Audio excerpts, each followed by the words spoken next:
up, Gaming Master?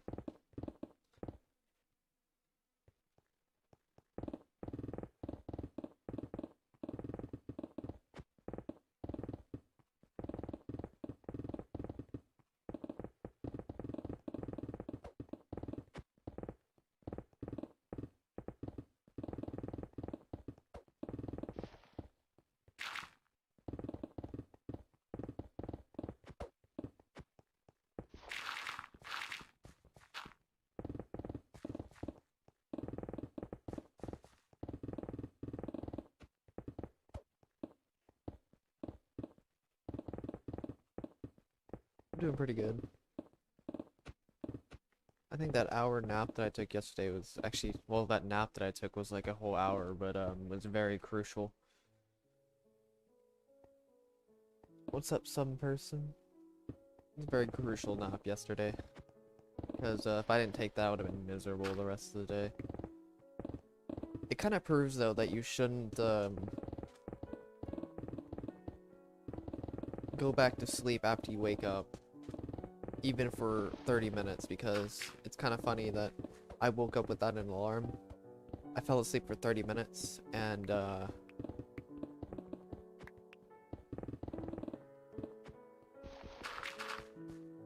I had a nap for an hour, which is kind of funny because I thought about that, and a whole entire sleep cycle is 90 minutes, so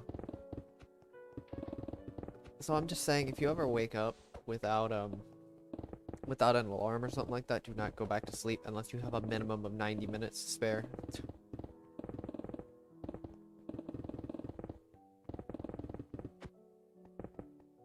No, you're good. Some person. I mean, I haven't been streaming too much, but especially yesterday, that was kind of a disaster. So yeah, to anybody questioning of why they're tired sometimes, you may want to question where you're at in your sleep cycles when you wake up. If you wake up with an alarm, then if you wake up with an alarm, you're probably cutting one of your sleep cycles. But if you're waking up on your own without a an alarm, then do not go back to sleep. Just saying. I don't care. I only got like 6 hours of sleep, and I feel way better than I did yesterday. And I think I got more sleep. Actually, I think I got less than 6 hours, which is crazy. I still don't even feel like, or I don't feel that bad at all, which is crazy.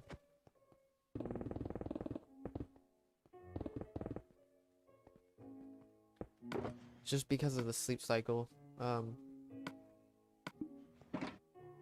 mean, I'm talking, I couldn't stay awake for a good 10 seconds.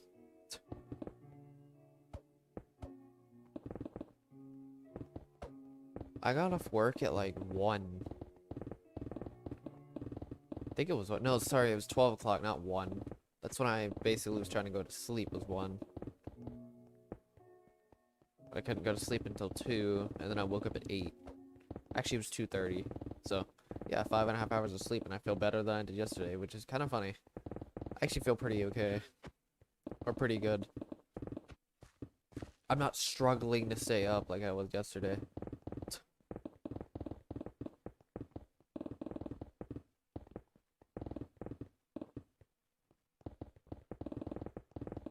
It was like 12, I think. 11:50 something. And I got home at like 12. Early 12.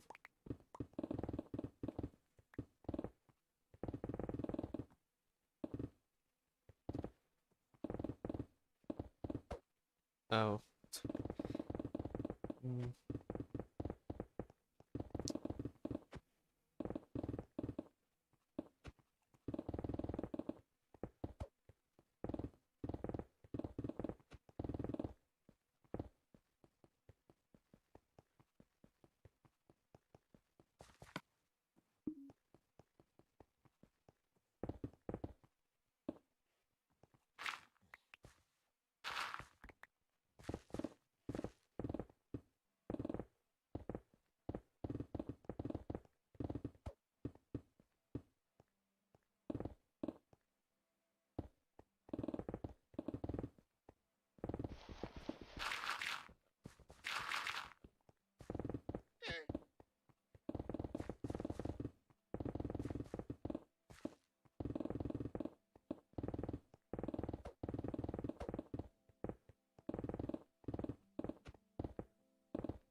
Honestly, I would,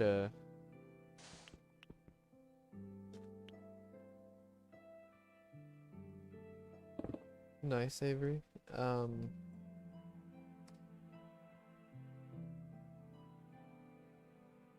It's a pretty grueling project after a while. I wouldn't say grueling, it's just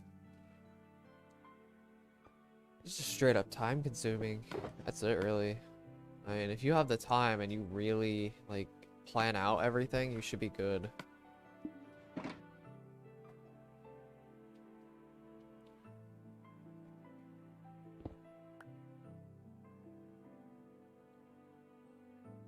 It's all about planning it out, because most people who do stuff like this don't actually plan out what the heck they're doing. And they lose patience for it because they don't really know where they're going with it. You don't even have to time constrain yourself, just yeah, you don't have to time constrain yourself that much. I mean, as long as you're getting some progress. I know some people like the all-in-one take type of approach, but I mean, with this project, you kind of can't do that. Let's be honest. Unless you literally have all the time in the world, but most people don't have that. Oh god, hello.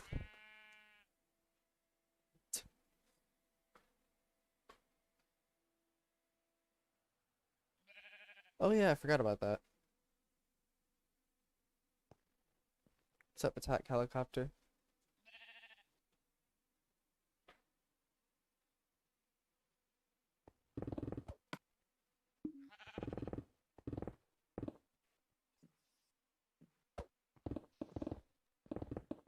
What's up, sore thumbs?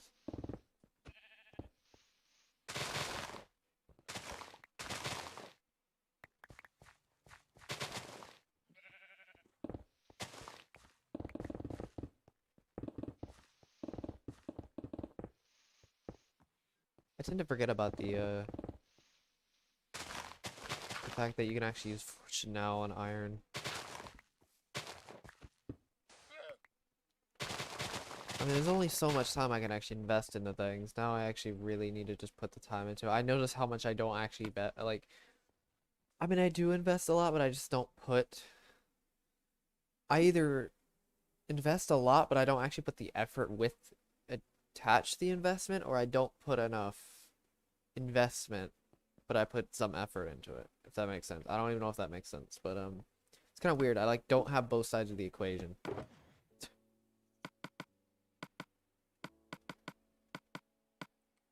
Which is kind of frustrating. Because that could really take things super far. I think the only time I've ever really put the time into something and put the investment is Beat Saber. Literally, I'm not kidding either. That's like the only time I've really... Even then, I still don't think I took it. I still don't think I took it. I could have taken it even further than I could have. Even at my peak of the game.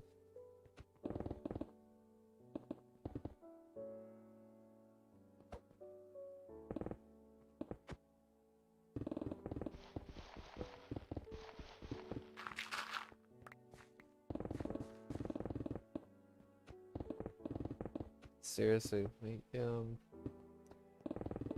even this, I guess you could technically say this, but this doesn't take a lot of effort. This just takes time. I mean, don't get me wrong, I did put in the effort to actually, like, plan everything out, so there is that. But it's still, it just doesn't take that much effort to do this project. It just takes time, which, I mean, I guess an effort in its own could constitute as time, but I don't really consider it. Because you could put so much time into something, but is it actually, are you actually getting something? Like, getting results from it? Like, something that's difficult, for example. If you play a difficult game, like a rhythm game or something like that, you could put as much time into it as you want, but, are you, actually practicing, deliberately practicing? Are you putting in the effort to get better at it? If you want to get better at it, that is. It's kind of the two sides of the equation, really. I mean, sure, yes, putting more time to it will make you better. I mean, obviously, you can't just get amazing in one day. But give me a second. Actually, wait. No, I think I'll be good.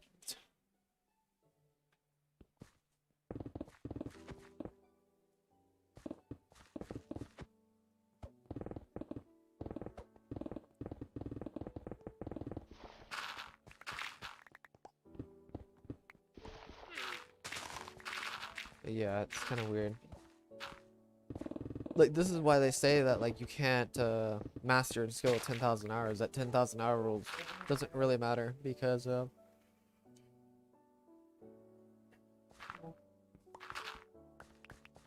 yeah, mob farm would be ridiculous in this world.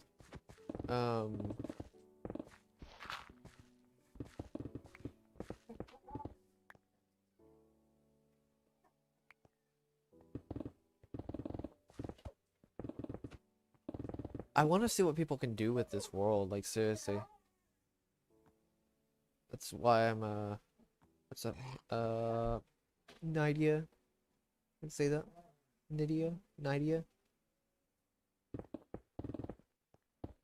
But yeah, it's pretty insane.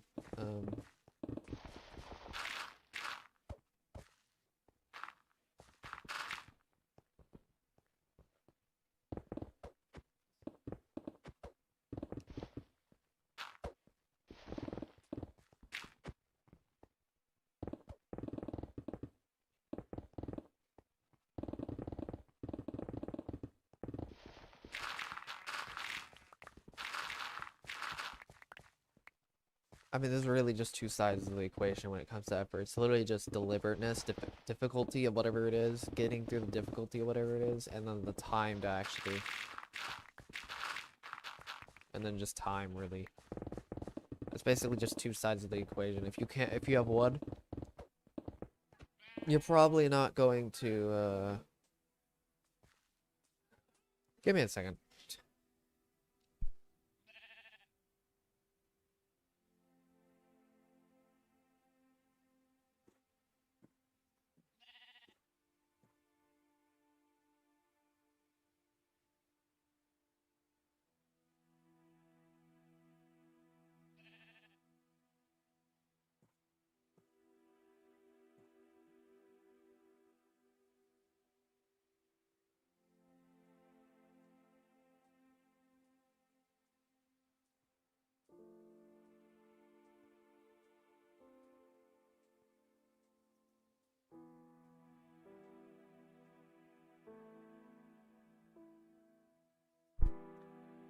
I mean, planning is part of the effort part, the other piece of effort. Time is just what 50%.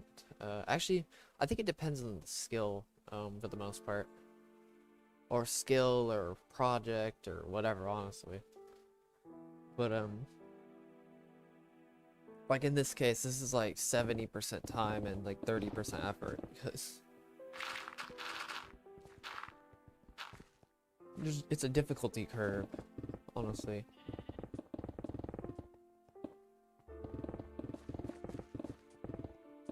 And difficulty in itself is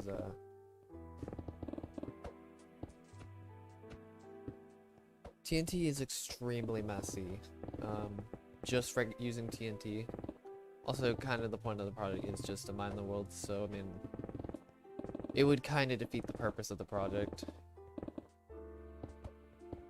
entirely, since a lot of the destroying the world stuff has been also, this is technically faster than normal TNT, not the TNT dupers or whatever, the world eaters or whatever they're called. Maybe not world. No, world eaters are different. I think they're yeah, world eaters are completely different. Yeah, just TNT dupers, I guess you could say.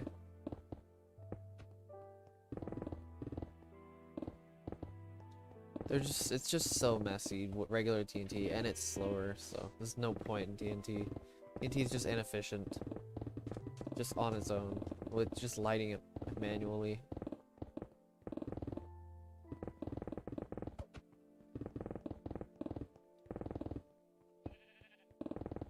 I mean, it would take forever just to make all of it. By the time I make all the TNT, I would already have way more than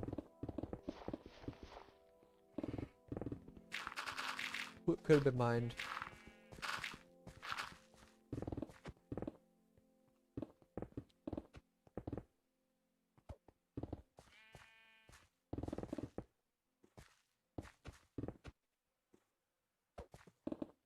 What do you mean already been done?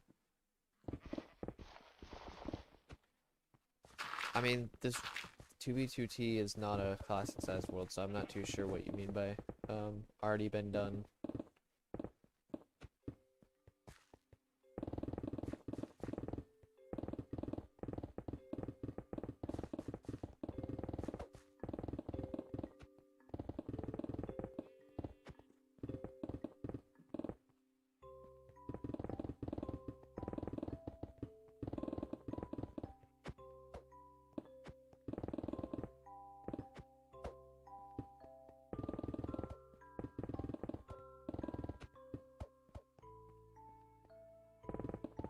I thought about making a mob farm in this world just to see how insane it would be. I don't know though. I still need to do the Nether in the end though, so.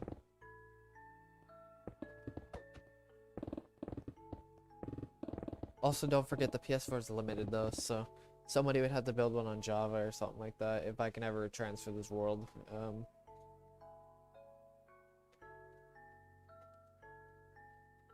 I mean, you could technically do it on Bedrock, but I mean, the walls glitch and stuff like that. It gets weird.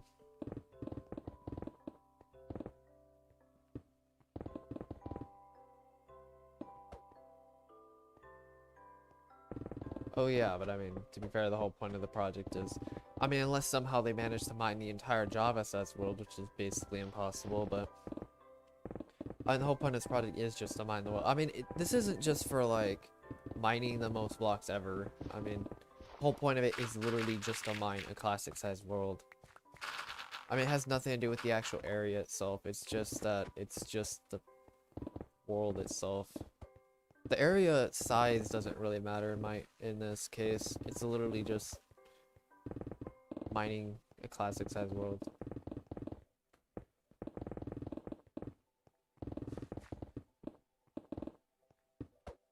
And it's on Legacy too, which is pretty cool.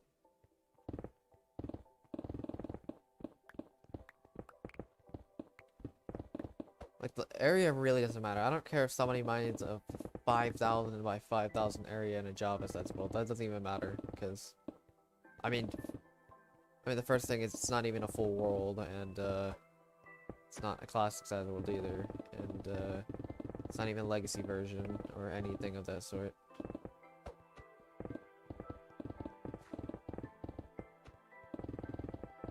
It's like people comparing this project to SickRPG for some weird reason. It's like, oh, you usually look at SickRPG. It's like, yeah, I don't know why you even consider comparing. I think I consider that more of a compliment than anything. That the fact that you're even comparing to SickRPG in the first place is saying something.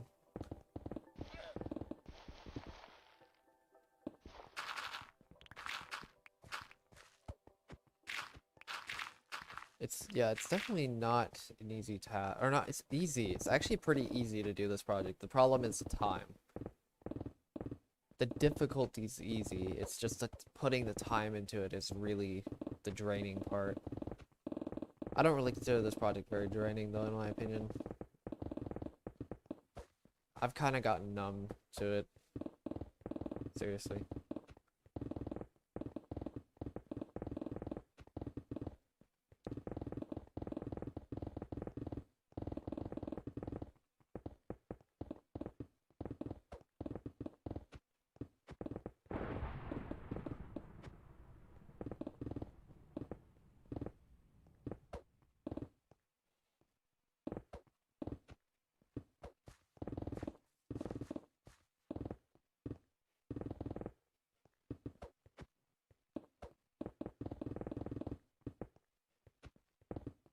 Even my partner on this project, technically, back in 2 million, even mentioned that when he couldn't join after a certain point, when I basically took this project on solo, he even mentioned that he couldn't even, I wouldn't say he couldn't handle the project, but he just, yeah, he mentioned he wouldn't be able to keep up with this project at all.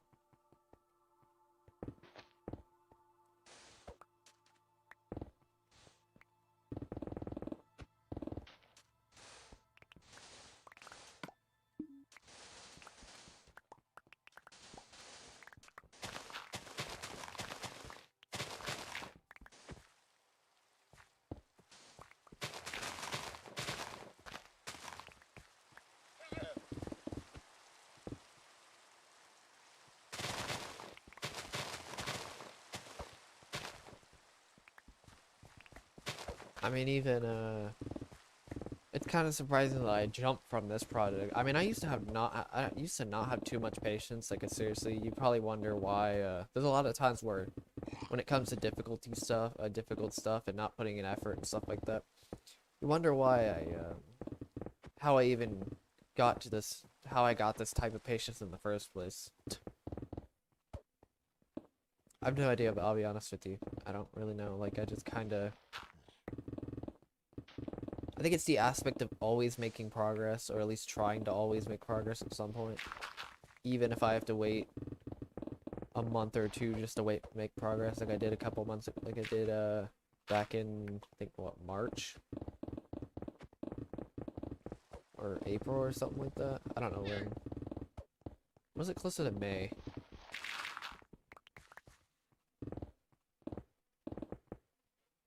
I can mine straight down pretty quickly. The problem is I mine too fast straight down. And I take damage. It's pretty fast though.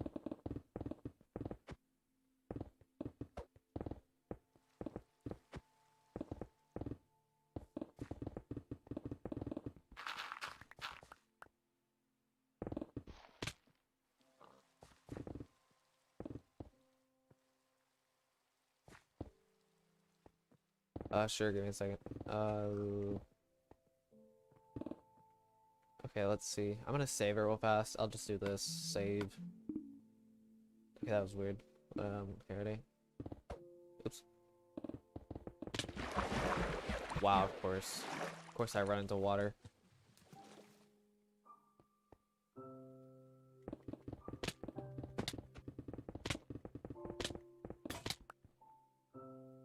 I'm really glad that I did exit. I saved before that.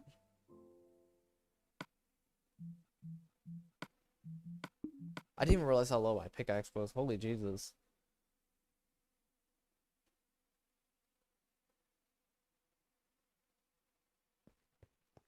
What's up, Sismon?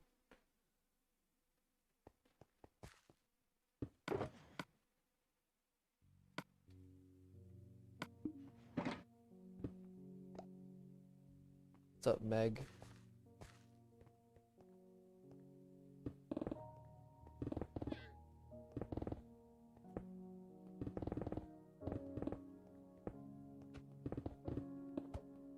I don't even see the point in getting anything below level 30 enchantments. I really don't. It's just those level 30 enchantments just seem so good. They're just so good that I just don't see any point in going below 30. I think it's just better to invest all your time into trying to get level 30 enchantments instead of getting lower level ones. Especially when you can get a level 30 enchanted diamond pickaxe with a Fortune 3, possibly. And get a mending and then mine forever at layer 11 and you get as many diamonds as you want, pretty much. Don't know if it's infinite, but it's pretty close to it. Should be, at least.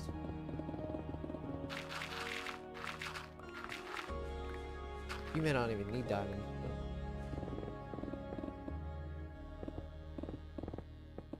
So I did make money. I still make money a little bit because the donations, like, very little, but mainly donations is where I make money. I've only made maybe like $30 off of YouTube itself, and then Patreon I'm still making a little bit of money per month, and then that's it really.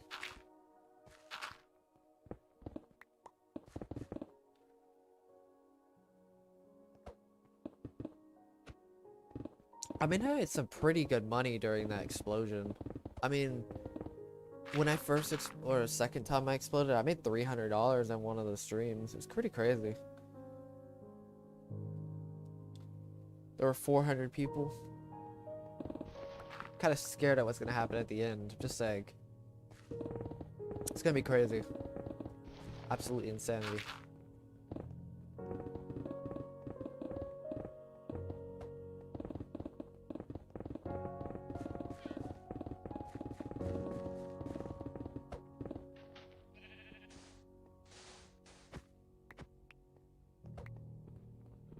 That's pretty nice.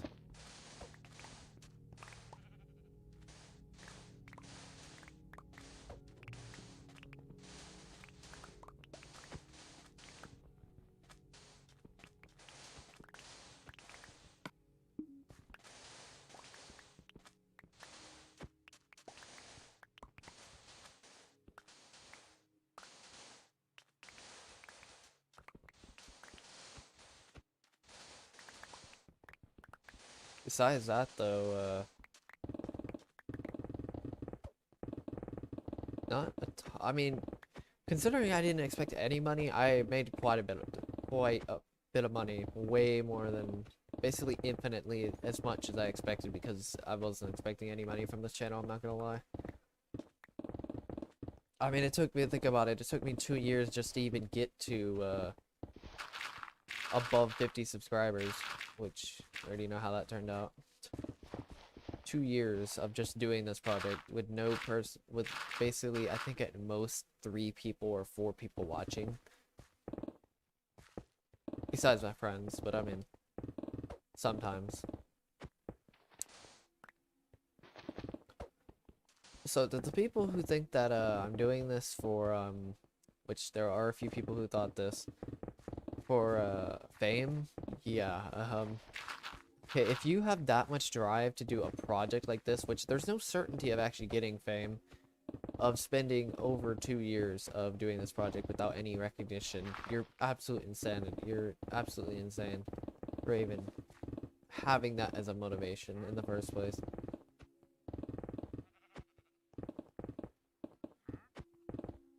I know that I don't have that many people. I'm not expecting that many people to watch, though. I'm not gonna lie. Until the end, let's be honest. Which even then, there may not even be that many people watching. It may be one of those things where I blow up after the project ends. Like that eternal explosion, basically.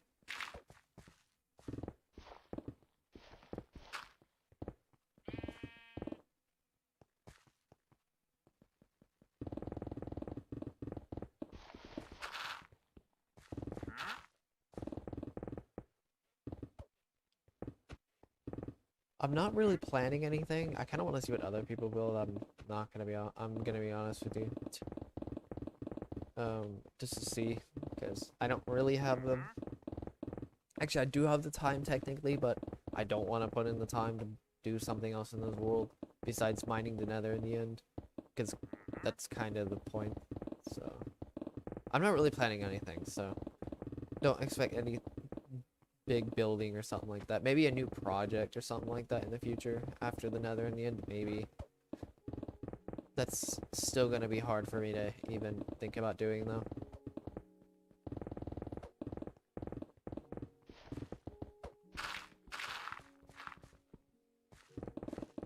What's up, Ethan?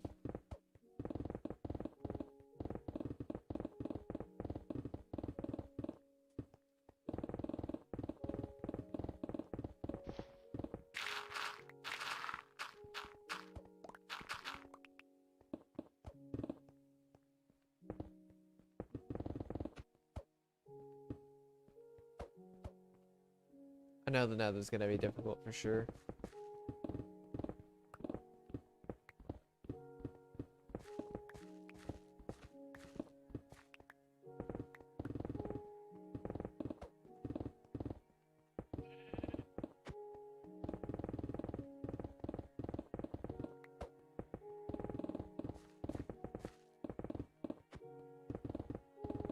Definitely be way more difficult than the overworld. The overworld just takes a long time.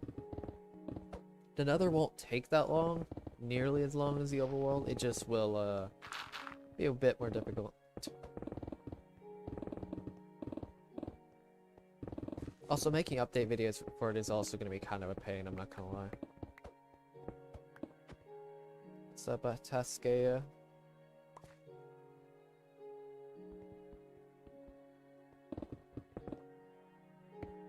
Show you? Let's see if I can find something.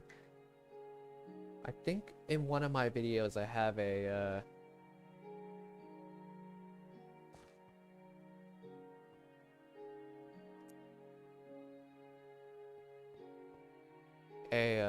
screenshot with my. Let me see if I can find it actually. Yeah, a second. I have a screenshot somewhere of an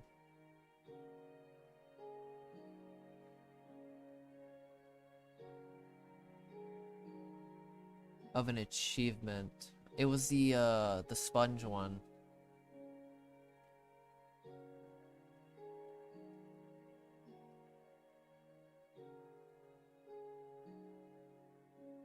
I don't know if this is in the world. I don't think this is. Actually, I think it is. Never mind. Let's see if I can find one. Well, I mean, I do have proof technically. I could do this.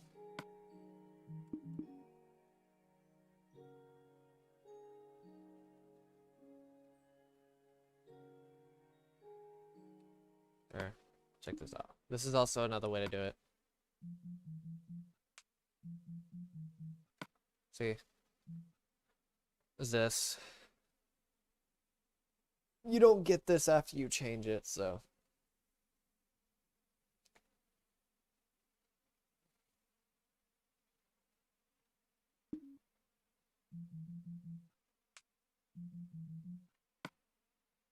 So yeah, there's that.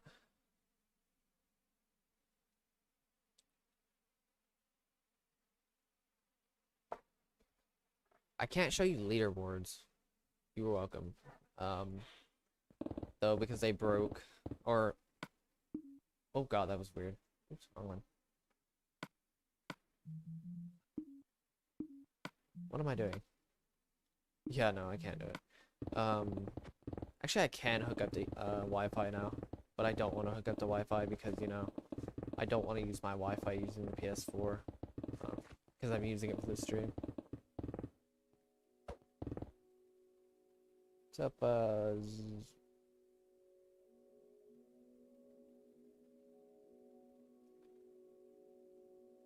Zooey?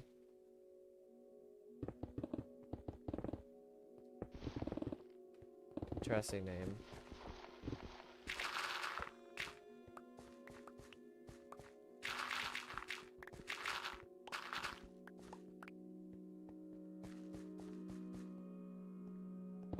Zooey Mama.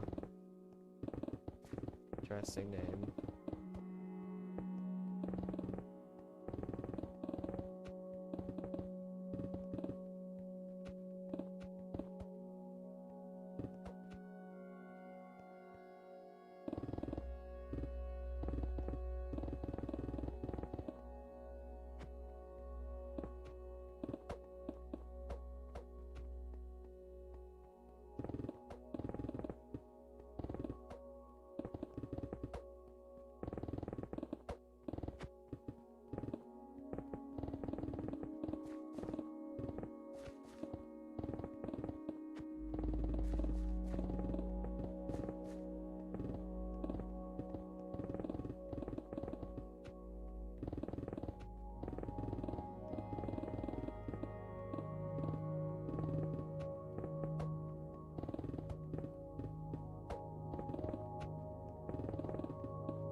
with Coon, because why not? What's up, Coon? Some interesting names.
Let's go with LOL Legend. They're definitely interesting names, seriously. I'll tell you that much.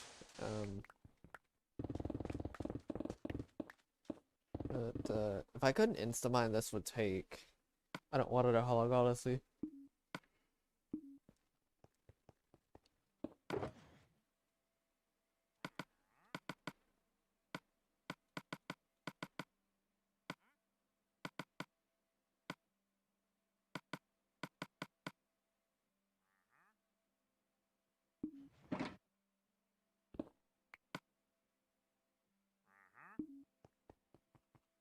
I can finish this pickaxe off, and then I'm gonna do a couple things. I need to go dump all this stuff off and do the pickaxes.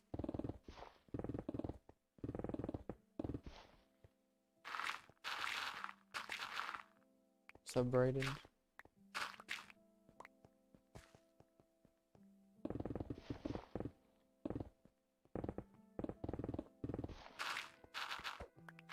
Also, to anybody new, you could just get a... I don't do this very often, I really don't.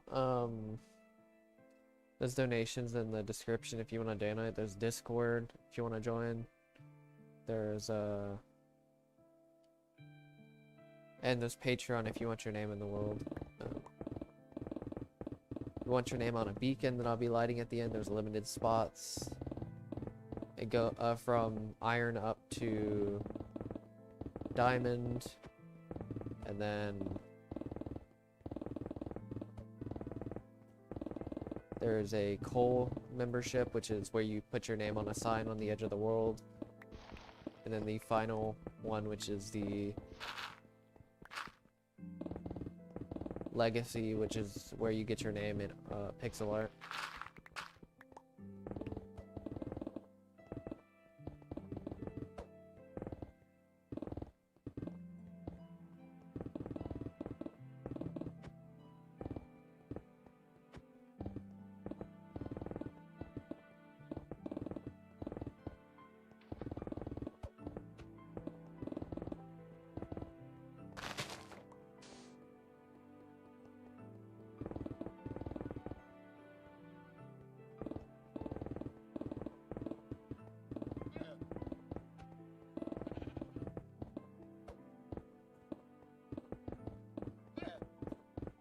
Kind of weird how the highest Patreon that I have and the lowest Patreon are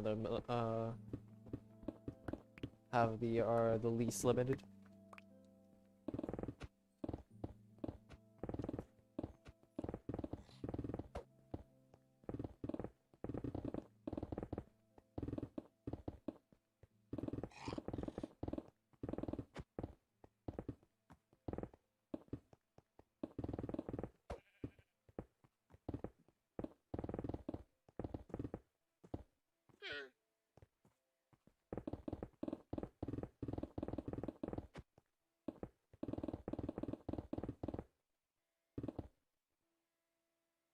Up clamp.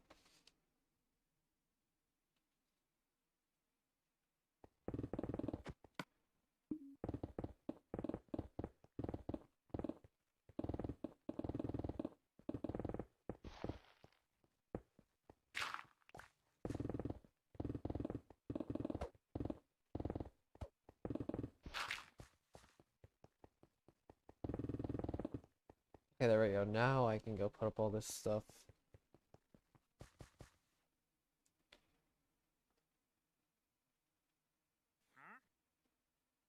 Oh, Jesus. I would really have to say that burnout is different from other people for different people. So you'd have to figure out what's making you being burnt out. Is it the project itself? If it's the project itself, you're either doing too much at a time for you specifically. You may want to chunk up, either do it in less spurts or even in more spurts in some cases, like either be more consistent with your time or be with doing less per day or whatever. So like less per section or less per session, but more frequent, or or less frequent and more at a time, or something like that. Just figure out a way that it suits your tolerance, I guess you could say. And then just keep working from there. Just figure out how long it takes, what progress are you making. Try to just make progress.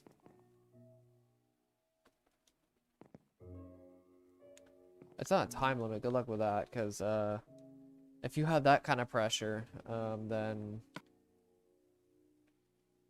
that was a weird whistle, but it's kind of hard to say, I'm not gonna lie.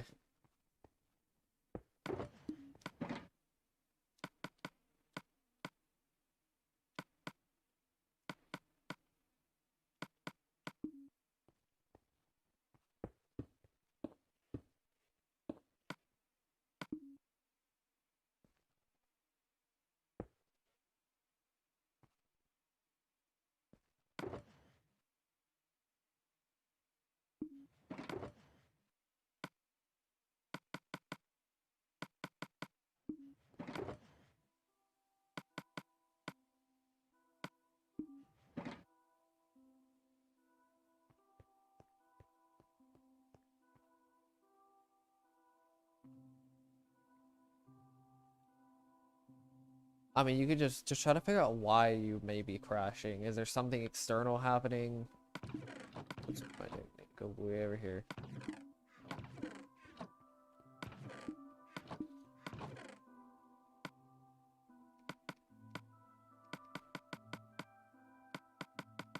Because that happened to me actually at some point. I burned out just through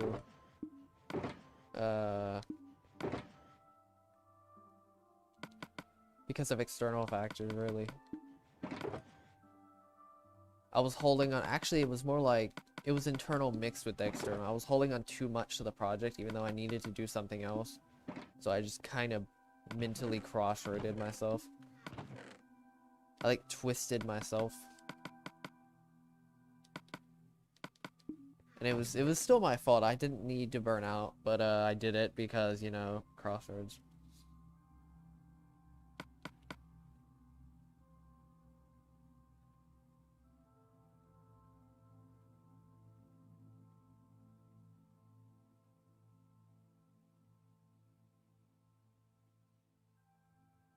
Wait, what do you mean by that? Mine blocks?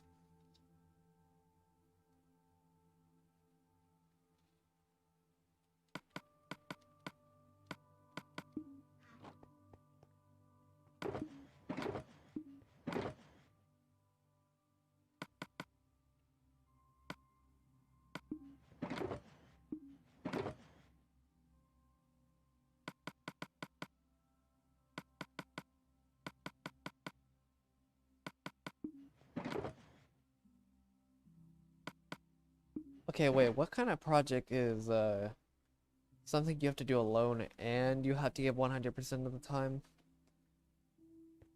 For 5 years straight? What kind of project are you making? Or what kind of projects are you doing? Oh, you want to look at the emptiness and some of the pixel art. There's also that too.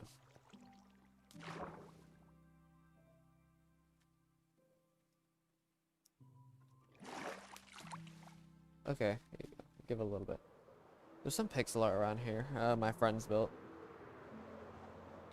I'm not really in that pixel art. Here's some of the emptiness. The other edge. Here's the Patreons, the legacy patrons.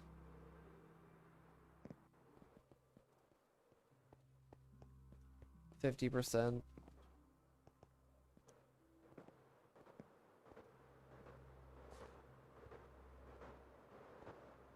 This is the ocean monument. Kind of weird, but or where it was at least.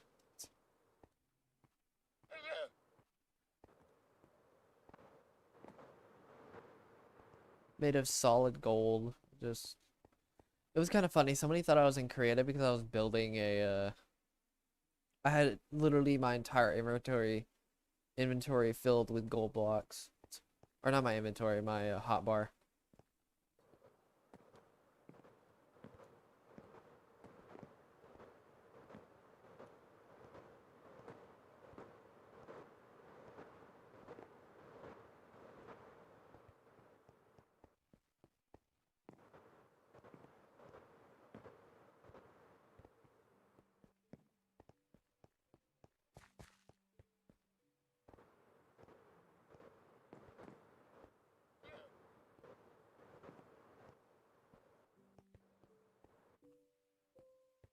Oh, I can't wait till I can go to the point where I can literally see nothing. Did you know there's actually not a single point in this world where you can't see one wall? Or where,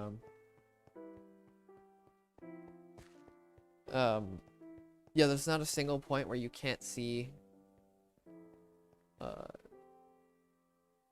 no walls. You can always see one wall in this world. Until I finish the project. Or at least when I get to, it's gonna take a while. I may not even be able to do it until I finish the project. It's kind of insane actually thinking about it.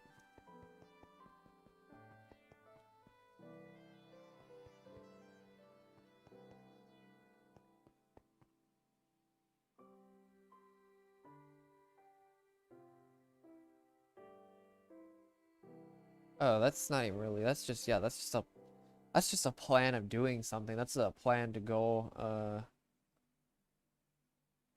I would say it's more like you could ask yourself why you were doing it. Why you were doing why you want that plan, why you want to do that specifically. And then just I know it's kind of hard to question why you're doing something when you're burning out, but it can give you quite a bit of clarity when it comes to stuff like that.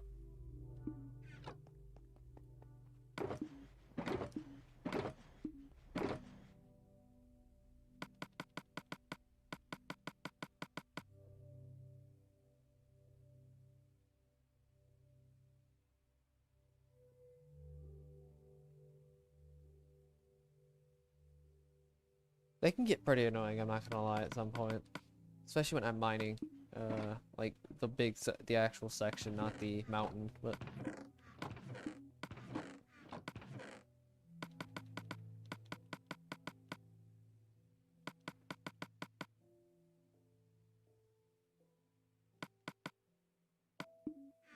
Or you could even you don't even have to say what your purpose is. It's more like, or not your purpose.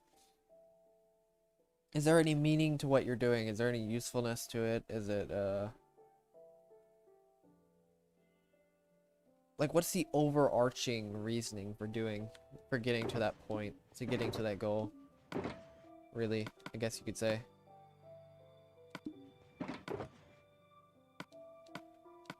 I mean, that's why I made the video why I'm doing it. It's because I'm still following whatever I'm doing. It's just, I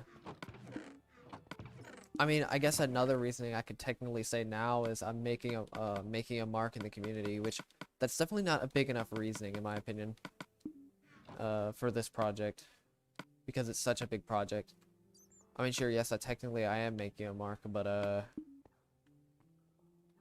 that just isn't enough to keep going, really. Well, I mean, I could technically just keep going regardless of whatever my reasoning is, but, because, you know, willpower. I have, like, unlimited willpower, basically. Which isn't a good thing all the time, I'm just saying. Willpower may be very desired, literally, because it is desire in itself, but, too much willpower just equals...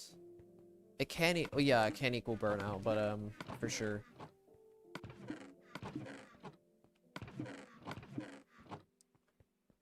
Okay, what? Okay, I guess I'll just put them in here. Too much willpower, burnout. Not enough willpower, also burnout, technically.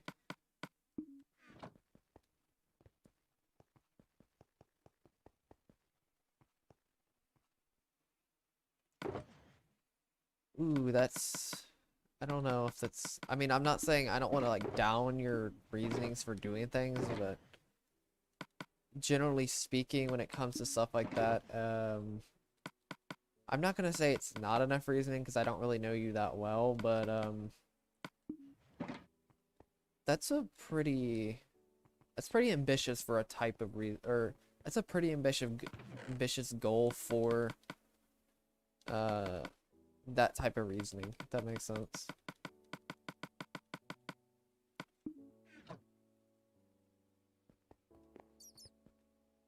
Yeah, that's kind of the... So, like, in my case, I can desire as much as I want with this project, but I have to still get it done, so... Which is... But yeah, it's kind of weird how that works.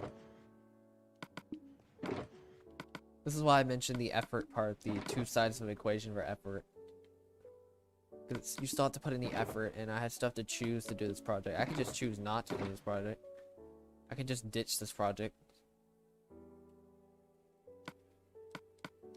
If I wanted to, but I'm not going to do it, because... Obviously, I don't want to. Because I want to finish this project. See where it goes.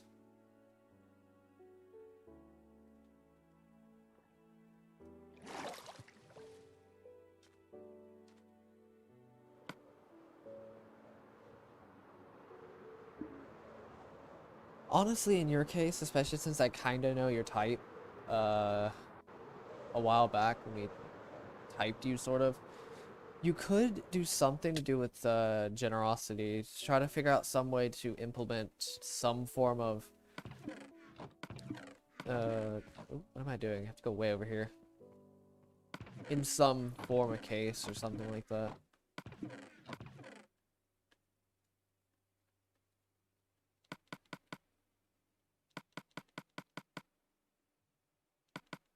Is there anything holding you back by chance with the project or with the goal that you're achieving? Or is it just pure just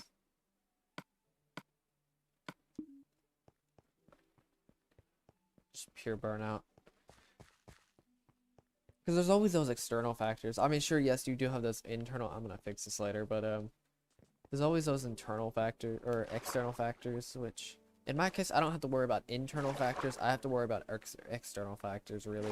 It's the complete opposite. Most people, it's internal factors versus external. Or most people have to worry about internal.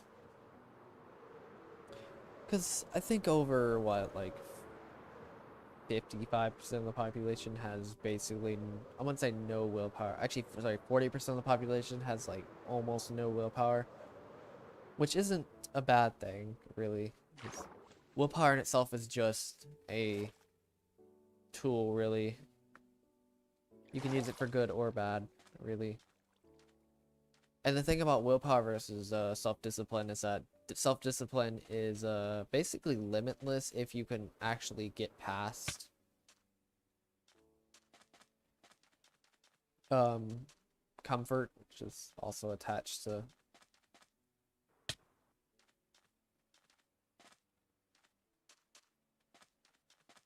okay, so if it's all internal, you're just gonna have to find either another reason for doing your goal. Like find something that's find a meaningful like a very meaningful reasoning. Like maybe implement some kind of maybe not self-sacrifice, but actually yeah, some form of self-sacrifice in not literal self-sacrifice, but like I'm talking like altruistic type of thing. Like implement some form of also, what am I doing? I need to go back and go kill the dragon, but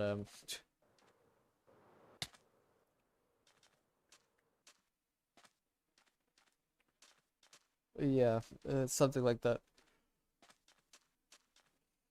Like give to other people in some case, use yeah, just find some kind of goal that like maybe not helps other people, but at least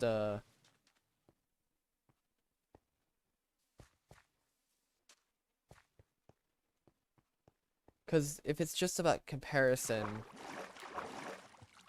that comparison mindset just doesn't. It's like if I compared myself to Sword King, which is the original project person of this project itself. If I only had that as a reasoning, it's like, oh yeah, hey, I only want to beat Sword King. And then after it's like, oh yeah, I have no more reason to do this project because I already beat him. Does that make sense? It's like short-term reasoning versus long-term reasoning, really. What's going to give you that, even though the other one it could take you even longer.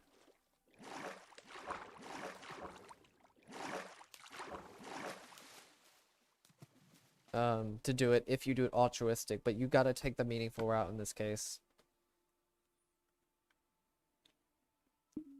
Just like I've had to take the meaningful route recently with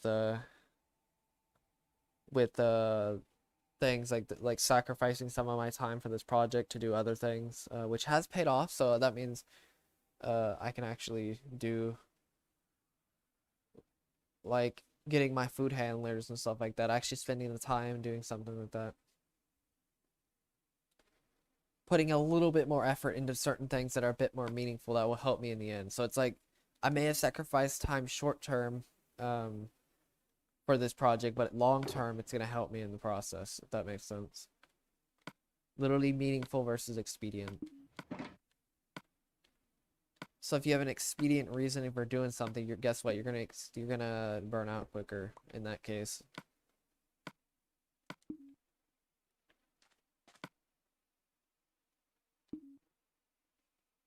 Oh, I need to go get stone.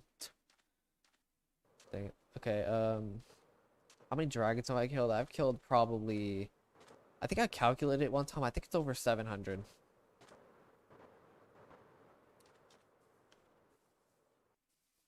Yeah, it's really just expedient versus meaningful.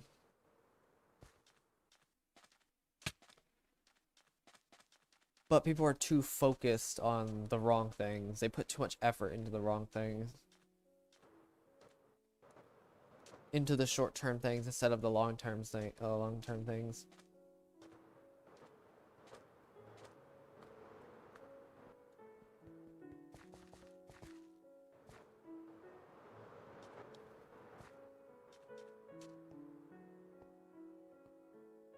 You're welcome, Brayden. Alright, see ya.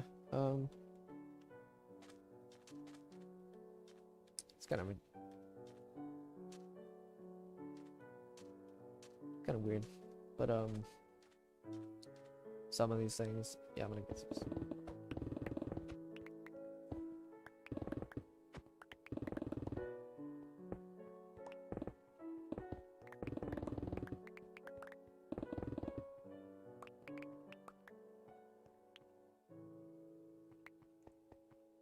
What's up, Ignacio?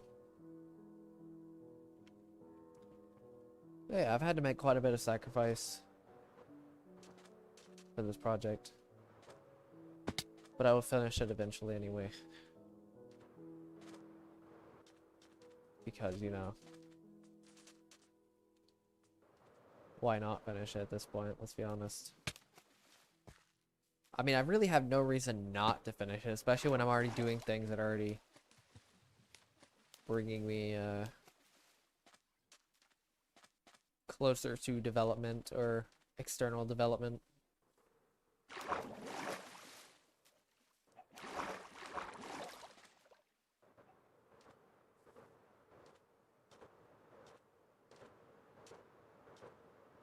Using the self-awareness that I've gained in the past, like, year or so. I'd say less than a year, honestly, maybe 6 months, where I fully have, I wouldn't say mastery over self-awareness, but I'd say it's pretty close to mastery over my,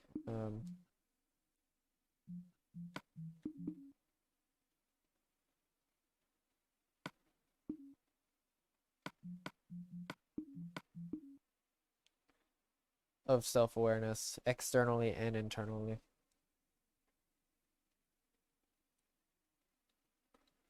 Okay, that's just trippy. Okay, I was say that's just trippy.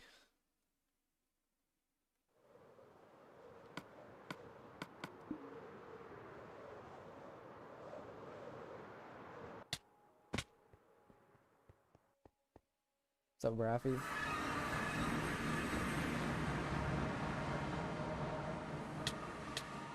Okay, that was kind of sketch, I'm not gonna lie.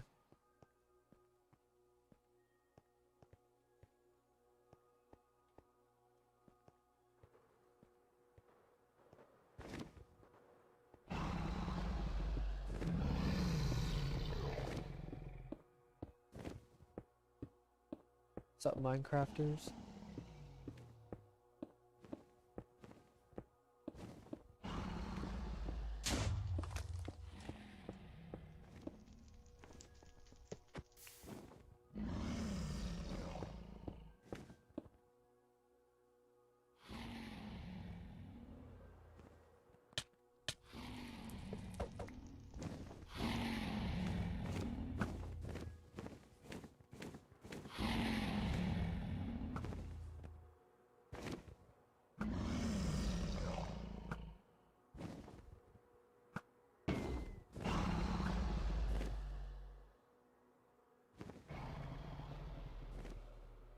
No, it's because I reset the end.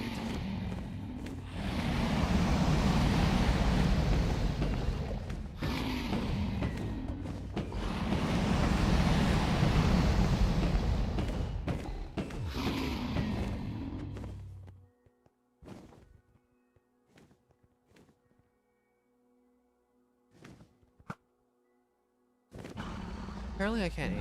There we go. Yeah, I cannot aim today, I swear to God.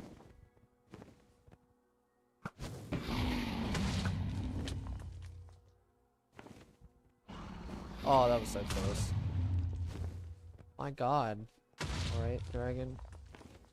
I understand.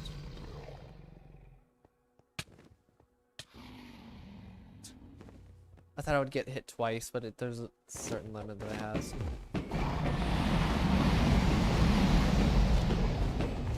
Or I thought I would get hit twice in a row from having to.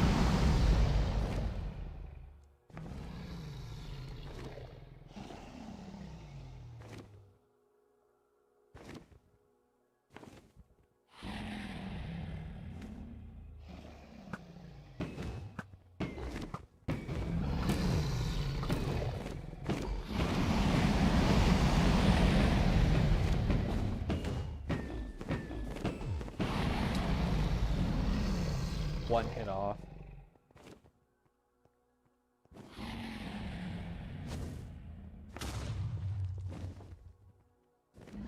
It's really unfortunate when that happens too.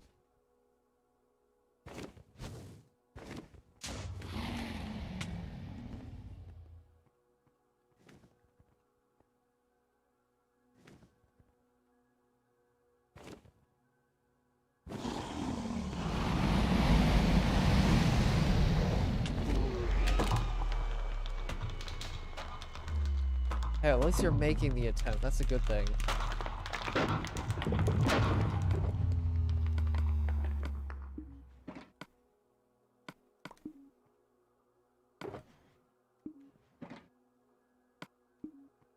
What?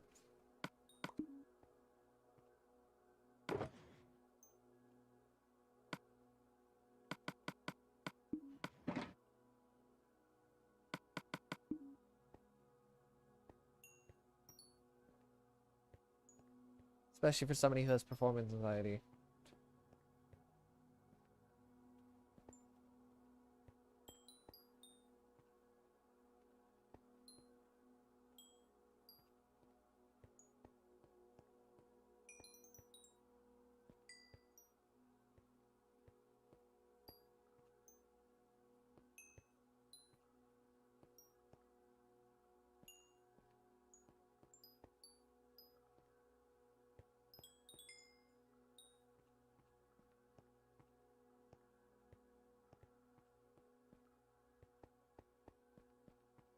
Yeah, but I think it would be worth. I think it's worth the investment and practice, in general.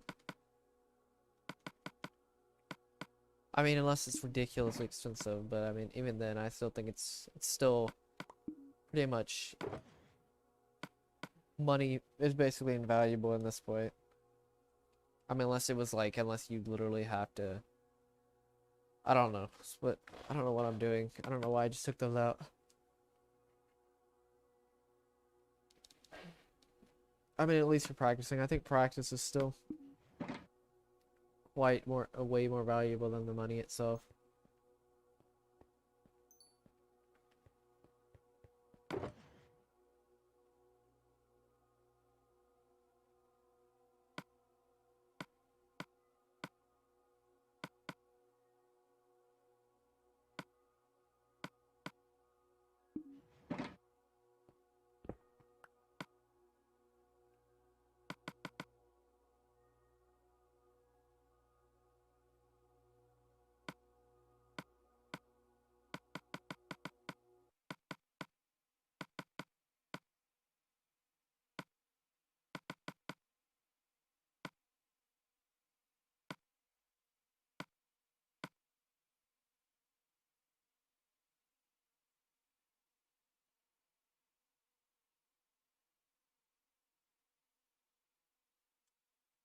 That's pretty insane.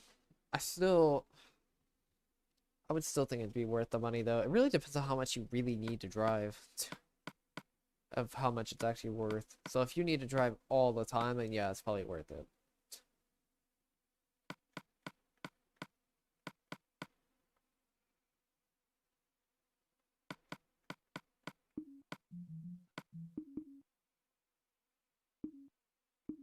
What's up, Dowsett? I got the Elytra from the in city a long time ago. Actually, I think this is my second Elytra. I think I had another Elytra for a friend. Or was that? Never mind. I think he has. I don't know. These weren't too hard to get. I think I have an extra Elytra. Extra Elytra. Yeah. Somewhere.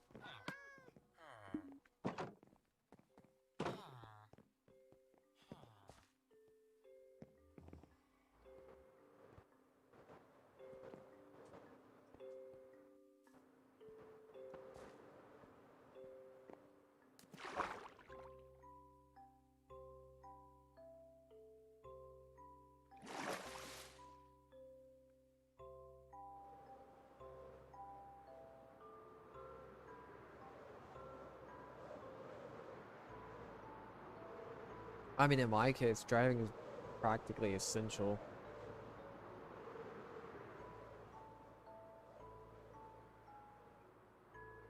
It's pretty fun after a while once you actually do pretty good at it, in my case at least.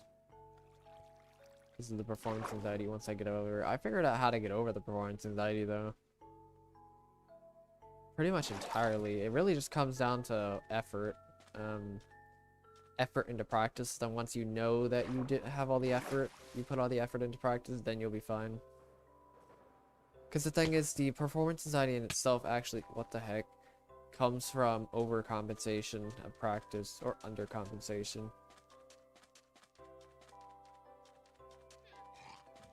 That's really what it just comes down to.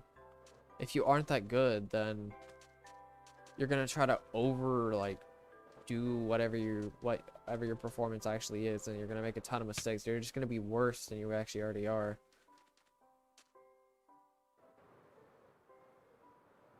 But if you over practice in some cases, or if you like over pressure yourself with practice, you're gonna be super nervous because you're just like, oh yeah, I put all this practice into it. Why am I'm super nervous for it? Even though you should just perform for the sake of performing. That's literally how you get over it. How do you get over it? Perform for the sake of performing. Do not perform for the sake of doing good itself. And then once you realize, and then base how good you are based off the performance, not based off of where you think you are, really.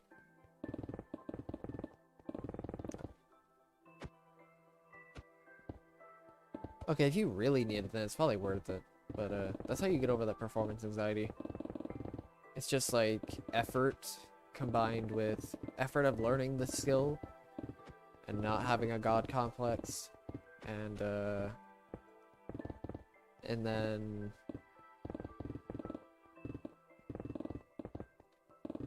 just level setting where you're at based on your practice itself, or based on your performance itself. Like, oh, I'm so afraid of performing badly, but it's like, you already put all the effort into it, so, I mean, just perform for the sake of performing. Do not just don't perform good for performing good, just perform for performing's sake.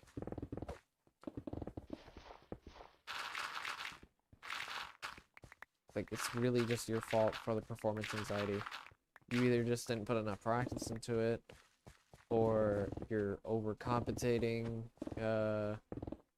your performance because you didn't put in the practice, or you're overpressuring yourself with the performance because of your practice.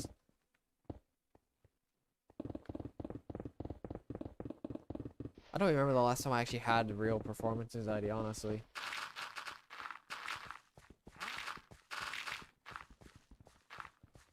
It's like, oh, I have all these people watching me. It's like, and if you fail, it's like, whatever. Just do it again. Practice more. Do mental practice. Do whatever, honestly.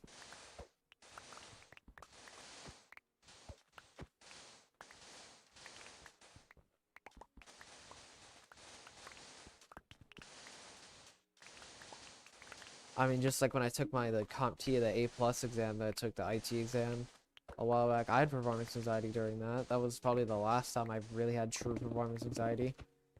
But guess what? It was kind of my fault because I didn't put in the effort. This was like the first or second time. It's like, what if I fail? It's like, whatever. Just fail then. It's like, it's kind of your fault anyway. I'm not really talking to you specifically, Rafi. I'm just talking kind of to myself. Talking to somebody else. It's like I'm talking to myself in some way. Or my past self. It's like, whatever, then go ahead and fail. Learn from your mistakes. Learn from not putting enough effort into it. Learn, or the right effort into it in some cases. I've done that before.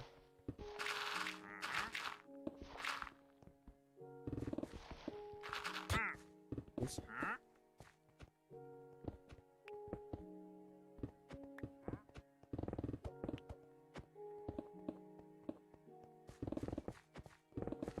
I could have smoked that test the first or second time if I actually put in the right effort and actually, you know, didn't overpressure myself.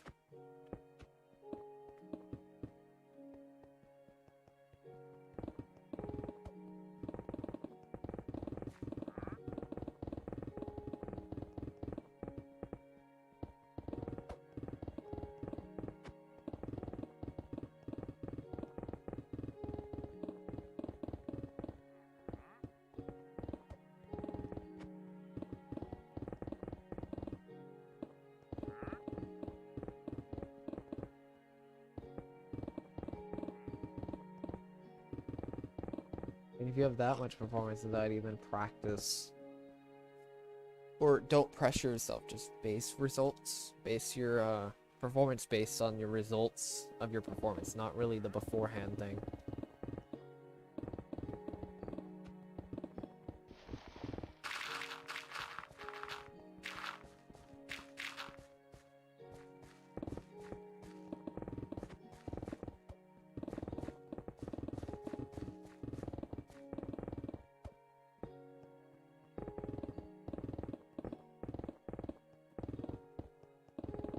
There's a lot of times I had performance anxiety, but I never actually put in the effort, so it was literally my fault for the performance anxiety.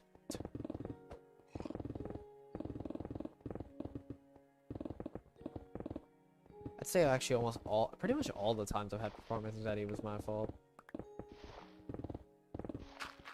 Actually, I think it was all. Even at Discount Tire when I got constantly, like, diminished. Or abashed, or however you say that word.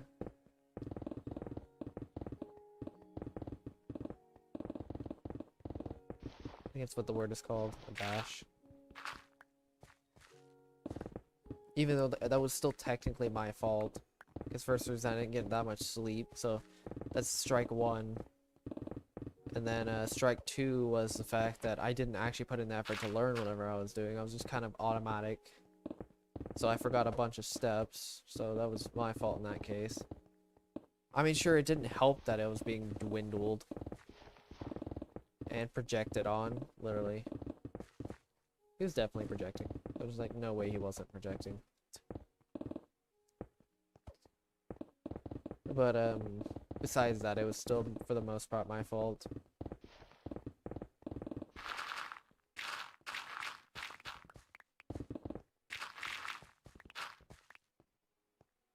It's that God complex was still there, even though I was already aware of the God complex and I still did it. It's like I have this weird subtle humble not brag, but humble arrogance. It's super weird because it's like it comes off as kind of humble, but it's not actually humble.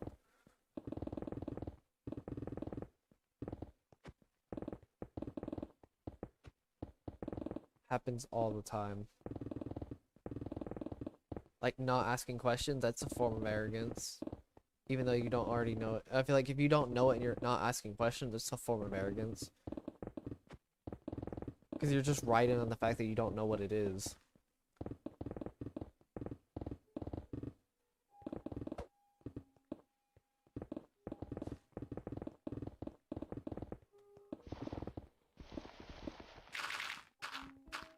It's the same as not practicing. Not asking questions is the same as not practicing.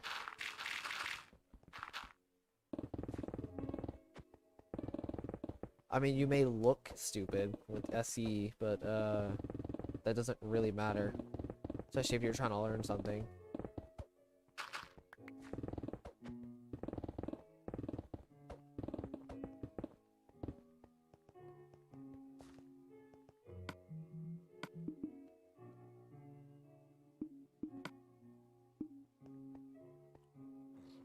And actually retaining it. There's one point of asking questions, and there's also another point of actually retaining information. I've also done that where I don't actually retain the information, but I just mosey on by without any form of like recollection of whatever I'm hearing.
It's kind of funny because it's kind of my fault for my worthlessness, or feeling worthless, is because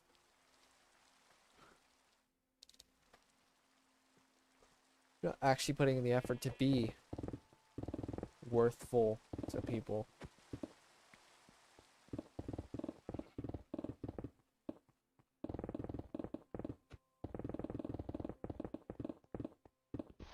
And once I understand that I'm not actually that I don't have that much self-worth, and I'm not that low, but I'm not also not or understanding how low I actually am in terms of worthfulness.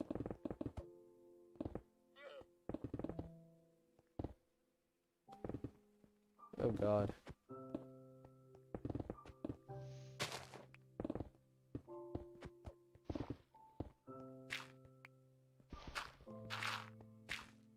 By critic, I swear to god, it's like the biggest pain in the entire world. It's probably the one part of my type that I don't like.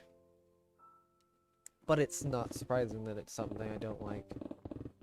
I mean, at this point, I don't mind it, but it's still something, it's probably still my least favorite. It's still something I don't mind. It's still isn't horrible, though.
That SI Damon's really getting to you, isn't it? Don't give in to it. Seriously. It will just eat you alive if you keep letting it.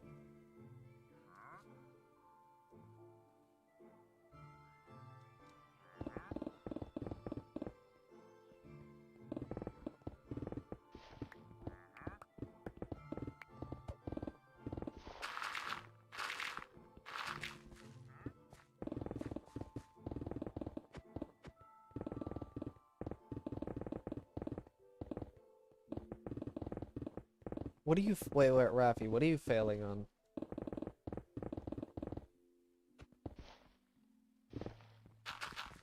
Like, what would you say your biggest flaw is when it comes to the driving tests?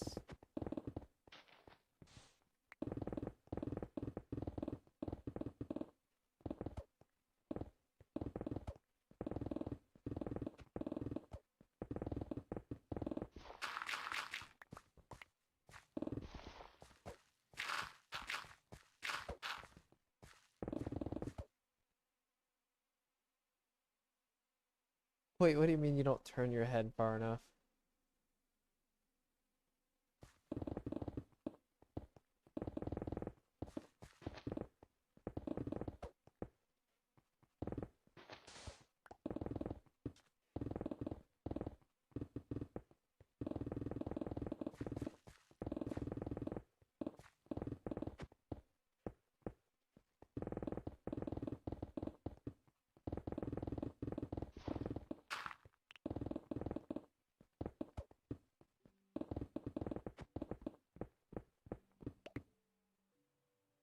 Oh, look over your shoulder. Just exaggerate. That's what I do. Just exaggerate every movement. I mean, people tell us all the time, even here, to exaggerate every movement. That's what I do. And it works pretty well, actually. Even now, I still exaggerate movements, I'll be honest. Because of the stupid blind spots in the cars. I swear to God, that's such a stupid design flaw. I mean, I know it's pretty much impossible not to have one, but at the same time, that's still very frustrating.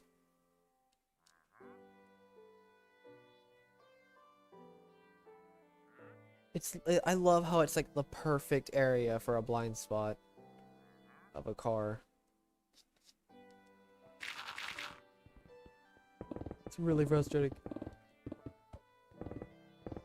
I mean, I had one super close collision because of the stupid blind spot.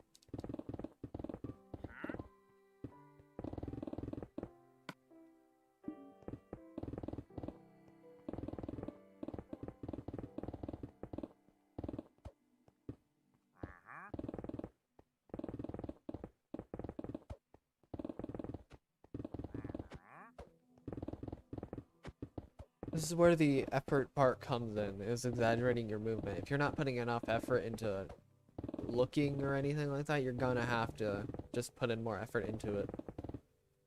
And you'll get used to it after a while.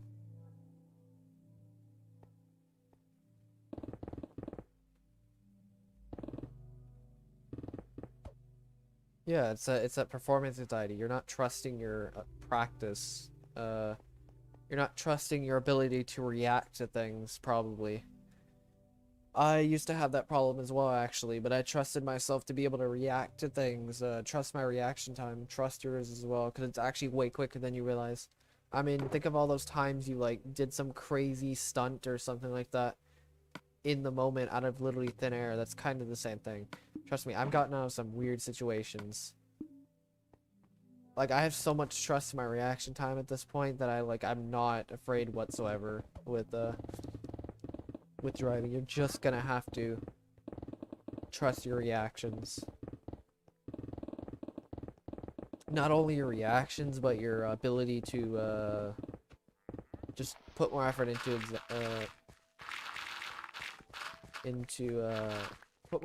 movement, like your body and stuff like that, with looking in mirrors and stuff like that. And then eventually you can just stop putting that exaggerating. You only have to do it once. I mean, think about it. The driving tests, they are very strict about it, but once you're done, you don't have to put as much effort into looking in. I mean, I'd still recommend, obviously, looking over your shoulder because of blind spots, but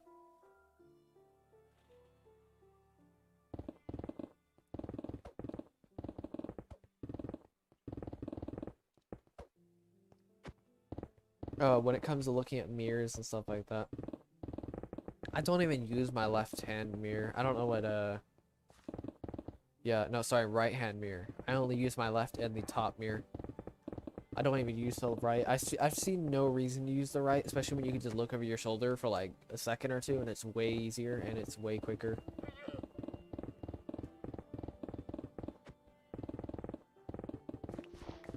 And you just drive on that side of the road anyway, so for the most part, I've just had no reason to use that mirror.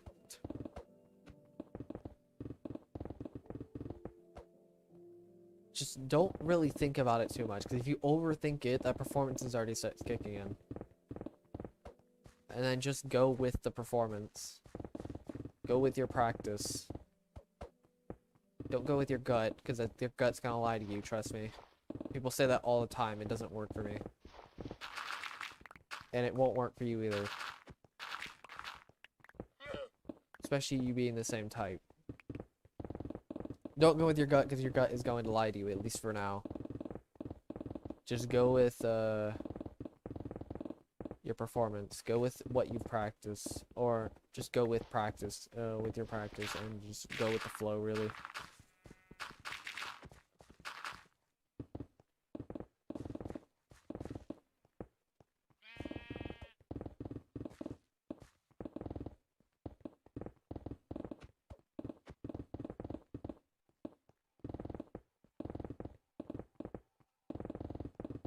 Because the thing is, if you try so hard not to fail, you're probably going to fail.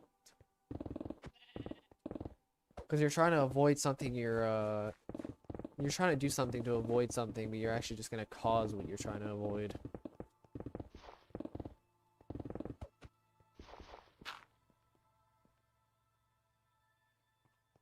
Why is this like this? What the heck? This is just weird. I just noticed this.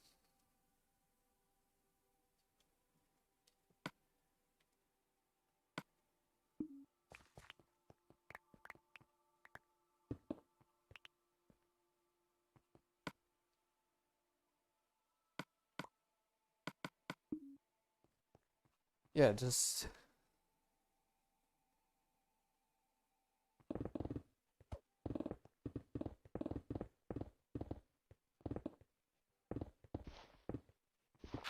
The thing is, if you try to be perfect with every single input that you're doing, you're probably just gonna fail. It's really just about getting better and just performing for the sake of performing. I mean, there's a reason why the SE inferior, the subconscious, is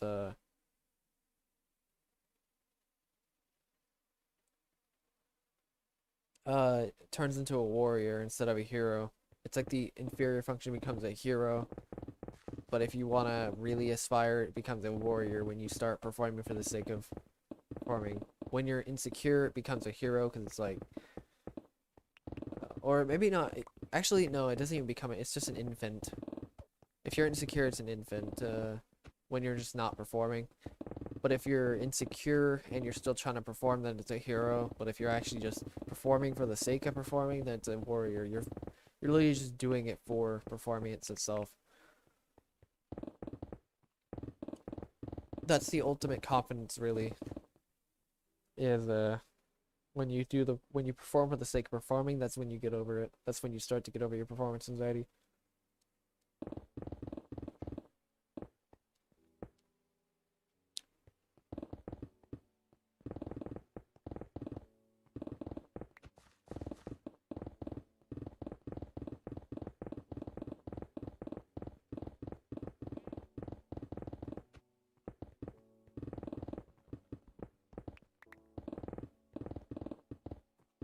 You're just thinking I'm better or worse than I actually already am, even though I haven't actually practiced that much, or I practice too much. Just be realistic here. That's what SE Inferior is basically telling you. Just be realistic with where you were at.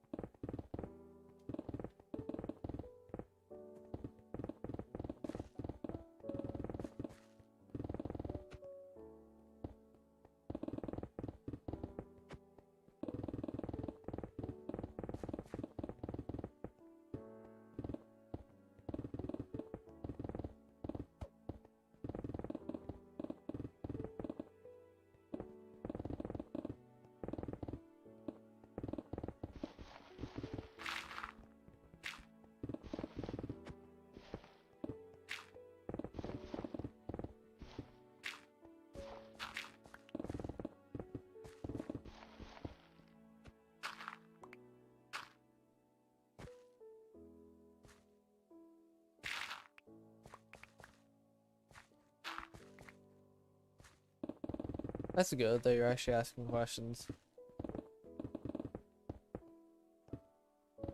That's what I've had to learn recently. I wish I had asked more questions during school and stuff like that. It's funny how all the times that I felt worthless was actually my own fault. And make excuses because of my own fault, which is really pathetic. Really think about it. It's like, oh yeah, I failed, or whatever.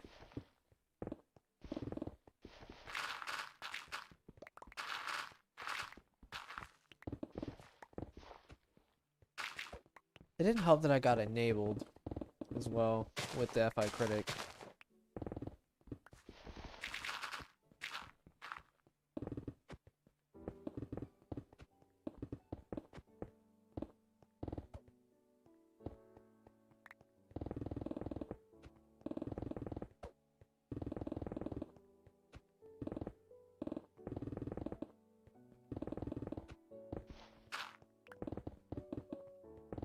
If I actually did the research, I wouldn't have been so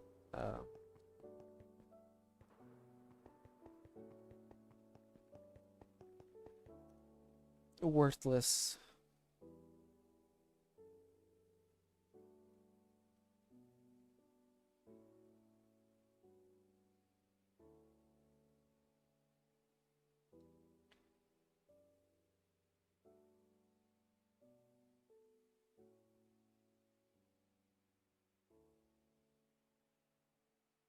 I mean, you'll eventually.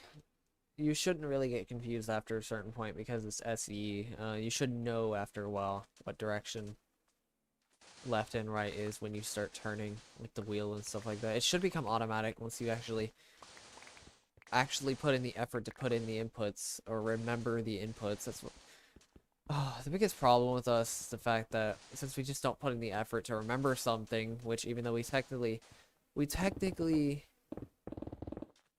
can't remember it, like actually remember, but we can remember the physical implications of it. So like left is like this,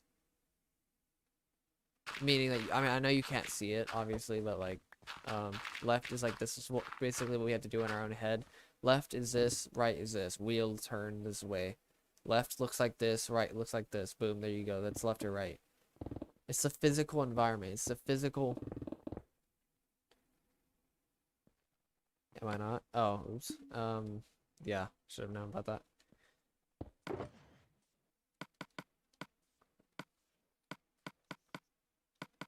Yeah, I need more inventory slots, I swear. Sometimes. Wow, I didn't actually. But yeah, I hope that makes sense. Like perfect example when I'm working at the restaurant right now, and I actually remember where the plates and stuff like that go because you know I actually put in the effort to remember where everything is because of physical. It took a little bit to understand where everything is. I mean, I have forgot a couple times, but when I actually put in the effort to remember where everything is, and do mind you, this only takes like a couple of seconds. The fact that we don't even have to put enough we don't even put enough effort to do something like that says a lot about SC Inferior.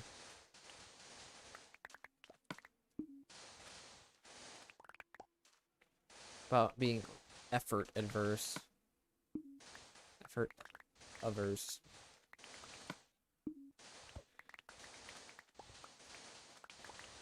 Okay, yeah, I need more plots. Just for now.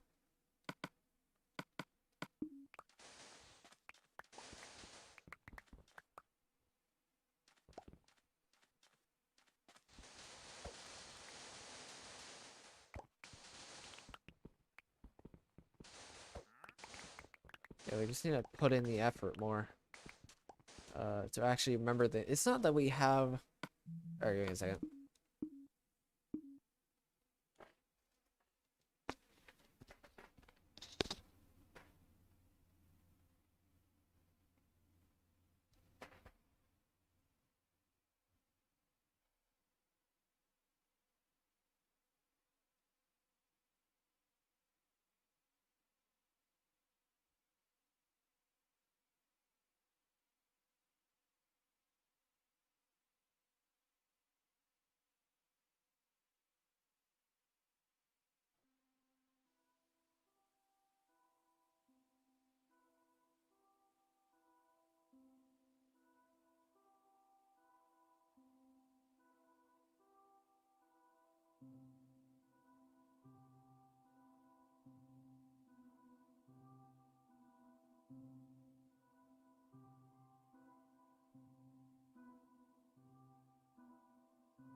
Yeah, that should help.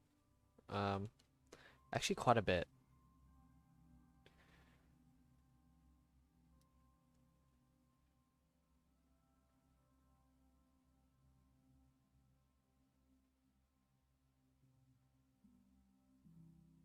Are you doing it? Okay, so Rafi, are you doing it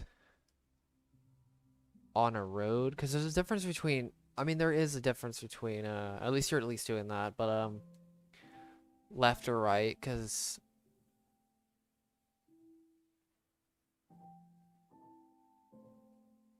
uh, it's like, say, a Smash game or something like that. You practice tech in the game. There's a difference between practicing the tech and then practicing in a match. It's kind of similar. It's like, you could do whatever inputs that you have in your mind about something, but practicing them in the car is another thing. Like driving. Oh, you do it on the road? Okay, never mind. Yeah, that should help a lot then. If you're doing it on the road, then that should help a ton. You know what took a while was actually like reversing. Actually, my mom took me out to the road to practice turning into a driveway and then turning around. That was actually pretty interesting.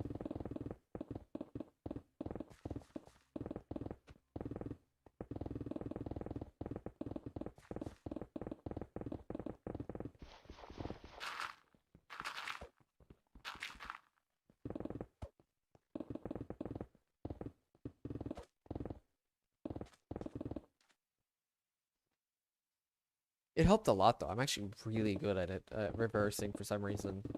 I don't even have to think about it whatsoever after a certain point. You shouldn't have to think about it after a certain point. I mean, you do, but only for short periods of time. Something interesting I've known about SE is that the only way we can really, especially since we have so low SI, the only way we can really do things quick is if we're looking at what we're doing. Does that make sense? Have you noticed that? That when you're doing something, you have to kind of look at what you're doing. Like for example, well, not entirely. I mean, sure, using this controller and stuff like that is, I don't entirely have to, but I'm using the movements. I'm using the control stick, but I'm looking at the feedback on the TV. I can't just I don't know how to explain it, but I've just noticed that. Like typing is a good example. It's pretty much impossible for me. I don't know if you can do it or not, but typing on the keyboard, uh, I think just need to put more practice into it, but not looking at the keyboard is really hard for me. I'm not gonna lie. Especially typing quick. I could type very, actually I want to say very quickly. Somewhat quickly at least, compared to what I used to when looking at the keyboard.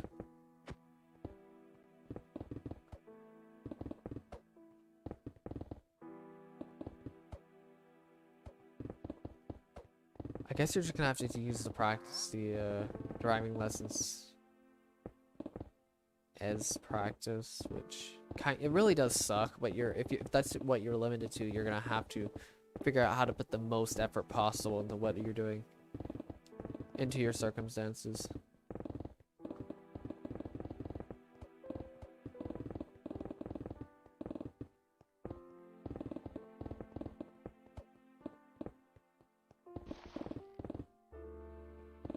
You can. Well, to be fair, I can't. I mean, I can, but I can't. Like, I'm pretty slow at it, and I make quite a few mistakes. I think I just need to practice more. But I don't know. I just noticed that SE's really weird in that case.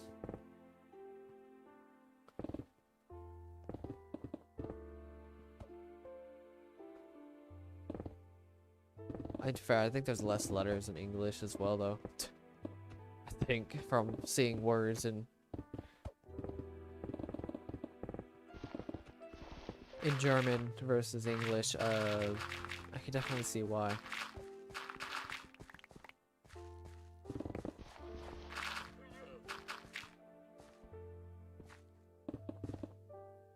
Well, the thing is, I don't exactly know where my fingers are, having SI Demon. Hard to explain, but, especially since me and Rafi kind of have SI Demon, we don't know where our fingers are, which is kind of a problem. We don't have that internal sensory feedback, I guess you could say.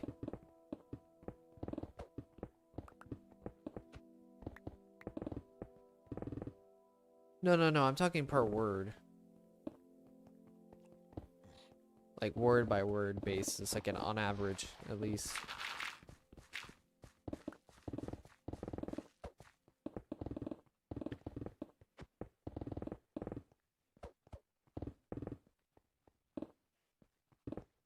I mean, those 4 extra letters may actually make quite a bit of difference. Also, you type in English a lot though now, so, which I don't know if you use your computer or not on these streams, so.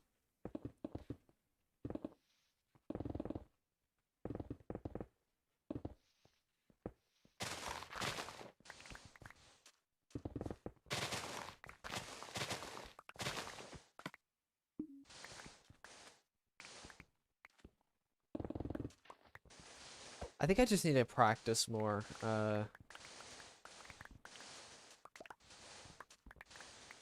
with, not using my...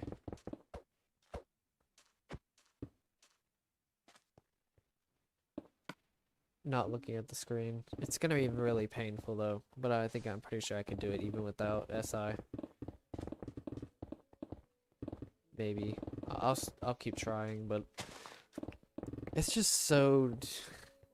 Something about the automatic thing is so difficult with the not looking at my fingers, because I type way quicker. It's really kind of frustrating.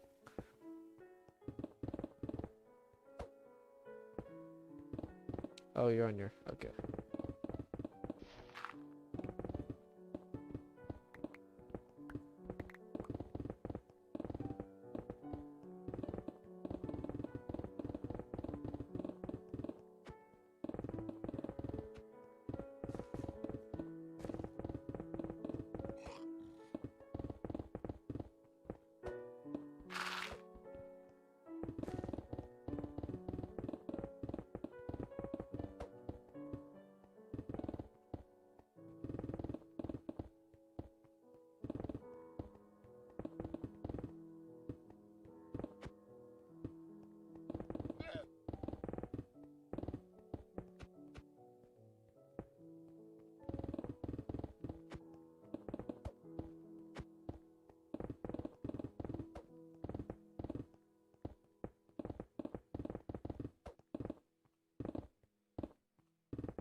Yeah, that joke is... That joke is like the pinnacle of this project. This project is the pinnacle of that meme.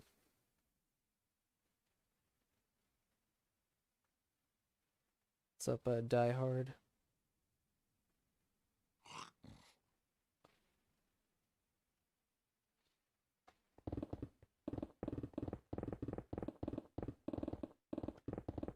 I just need to, I need to type without looking because of programming. Because I know programming, if you type without looking, it helps quite a bit. Because I can see what I'm typing. And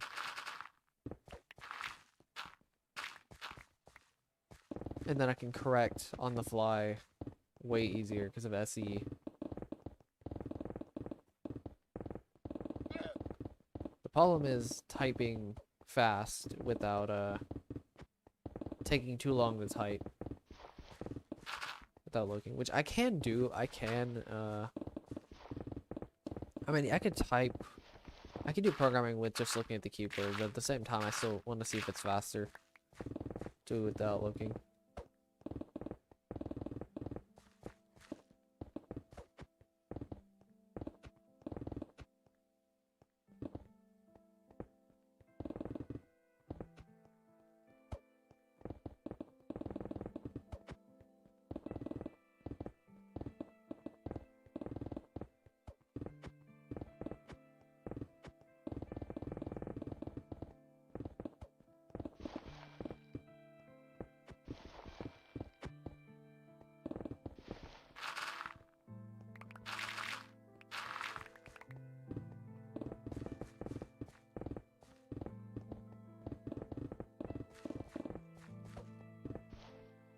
Oh Jesus, almost broke the pickaxe.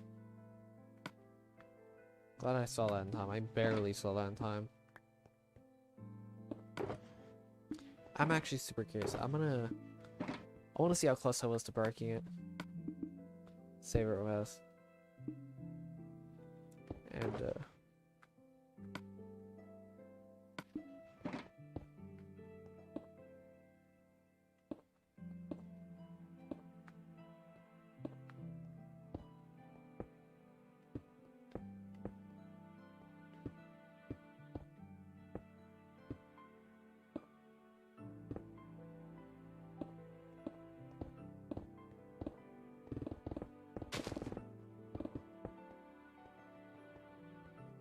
oh, I guess I wasn't as close as I thought I was. Don't know why I just did that.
Okay, give me a sec.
Okay, I'm back.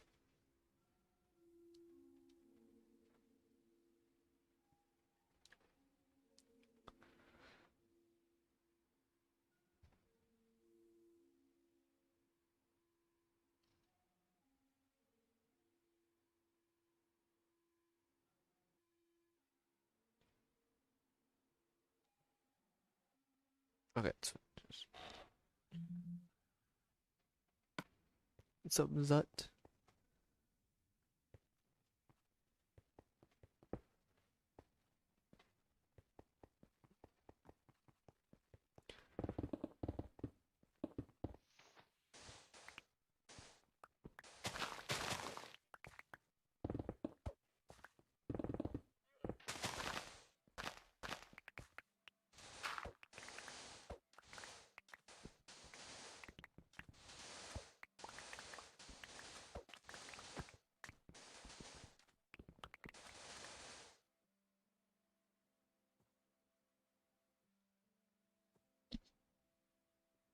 So I noticed that I'm a little bit tired.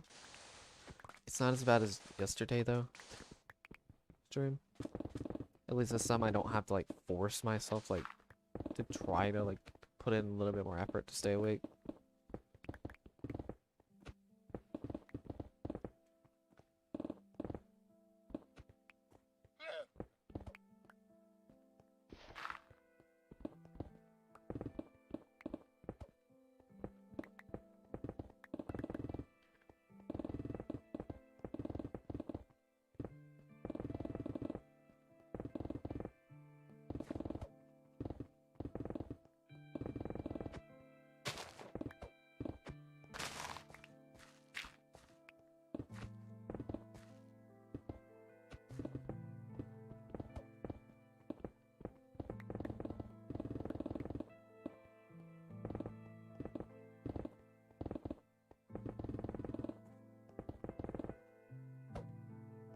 I've done it a couple times.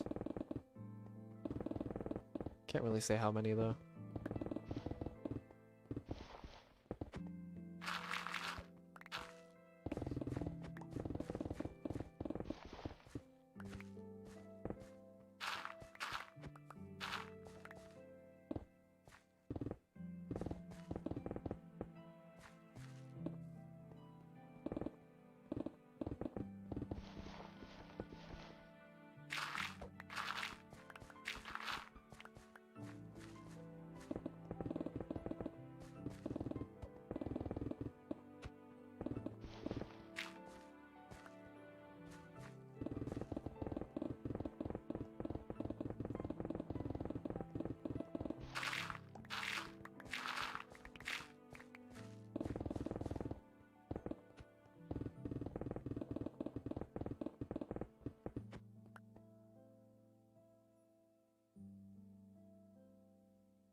That's how big this mountain is. Look, okay, look at this llama. Look how big that mountain is compared to the llama.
Still may take a nap later on.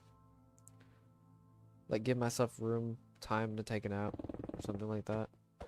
I want to experiment with sleep. So, even if I have to sacrifice a little bit of time for what is it called? For sleep, to optimize my sleep or whatever per day, then so be it, honestly.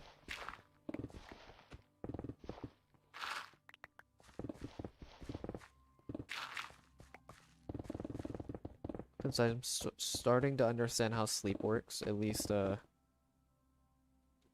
how the cycle works of like when you wake up and stuff like that.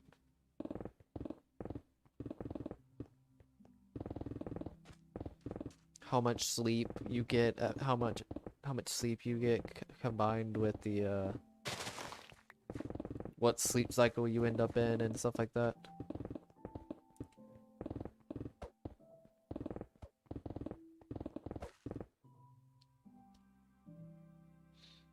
And then I may take a nap and see how long my nap is, just to see. It could be a couple minutes, you never really know. This may be very risky though, at the same time. But I would say if you want to take a nap, give yourself a minimum of 90 minutes, just so you have a full cycle. Which I know a 90-minute nap is pretty insane, but there's no point in even having 90 minutes. 90 minutes is just a cushion. I'd say 60 minutes is probably closer. Because there's 4 cycles. There's N1, N2, N3. These are basically non-REM sleep cycles.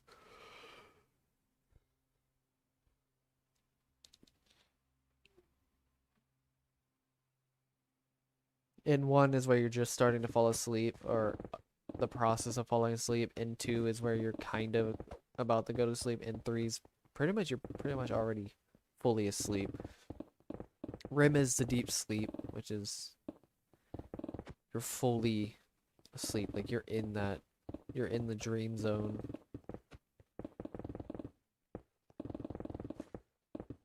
Which, if you can wake up at N1, which is where you barely are even are the process of waking up, which is usually what you want. That's like the goal, is to hit that N1 wake up with N1 sleep.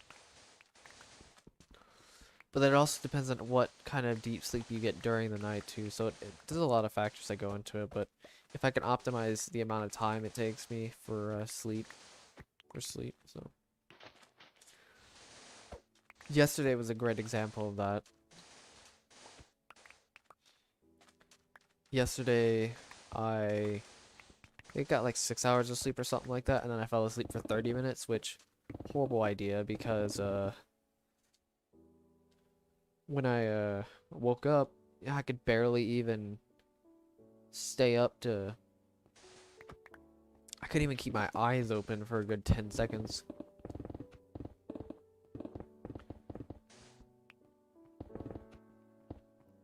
Also, eating at night also affects your sleep because your body's trying to digest food.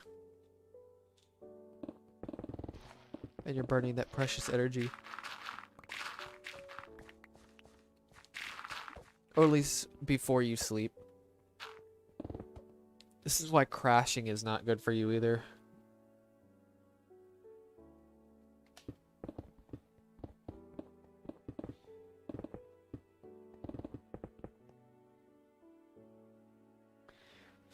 So yeah, taking this nap may be pretty risky, but I mean, I think it'd be worth the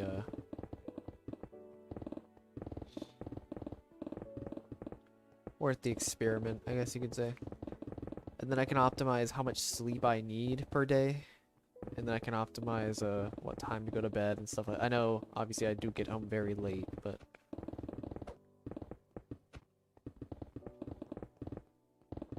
like, I'm talking 11:30s, 11 o'clock is like the absolute bare minimum. Like, I don't think I've actually gotten home before 11:30. Actually, I don't think I've even gotten home for 12 o'clock when I wake up, or when I go to work at 4.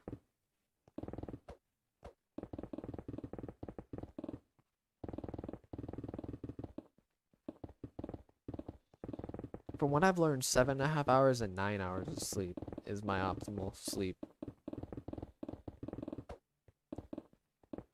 People think it's 8 hours, but that's actually kind of incorrect. I know people say, oh yeah, it's different for other people, but you can't really ignore the 9 hour, you can't ignore the 90-minute sleep cycle thing. That is still consistent with everybody. I mean, there may be some exceptions to that, like there's people that can fall asleep for 5 hours and then be fully rested. Not even gonna count them, but normal, or the general population, I guess, I wouldn't say normal, but I'd say more general population, bodies, the clock, sleep cycle is 90 minutes, which it makes sense though. 7.5 hours, I think, is a 90-minute interval.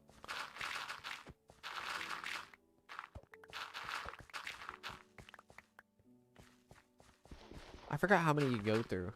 It's like 5 or 6.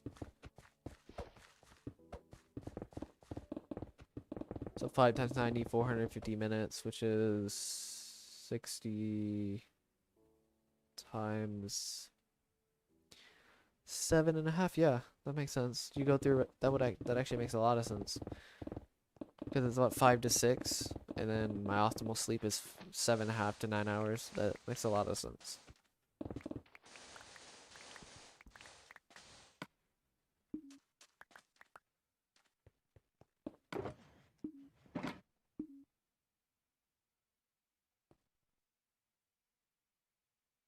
Oh, don't worry. I've done worse. I'm pretty sure I've done worse actually. I'm used to 3.5 hours. Trust me. Especially when you do cross country. For with 1 to 2 hours of sleep. Don't recommend that either. Yeah, imagine doing cross country with 1 to 2 hours of sleep. High intense running.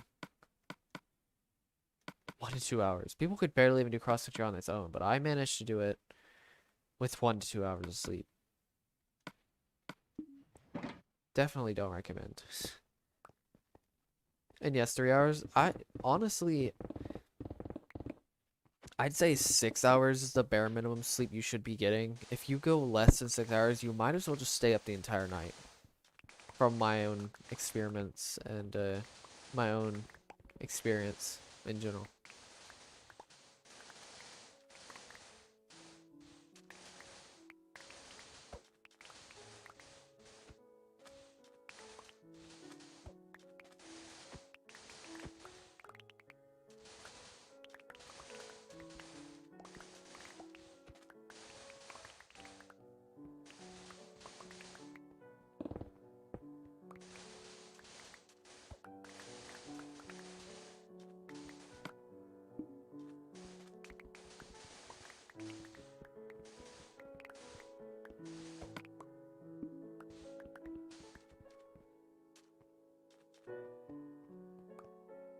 Staying up for an entire day is honestly better than getting 4 to 5 hours of sleep. Seriously,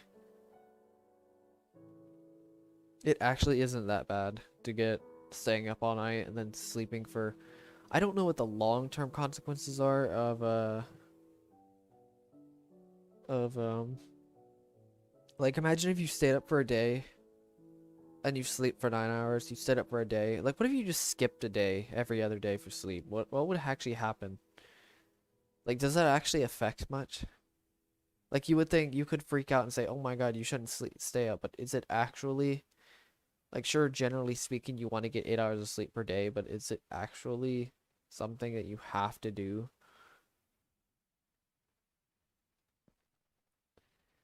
Um, Especially if you get recommended sleep for every other day. I'm kind of curious on that, actually. I'm not gonna lie.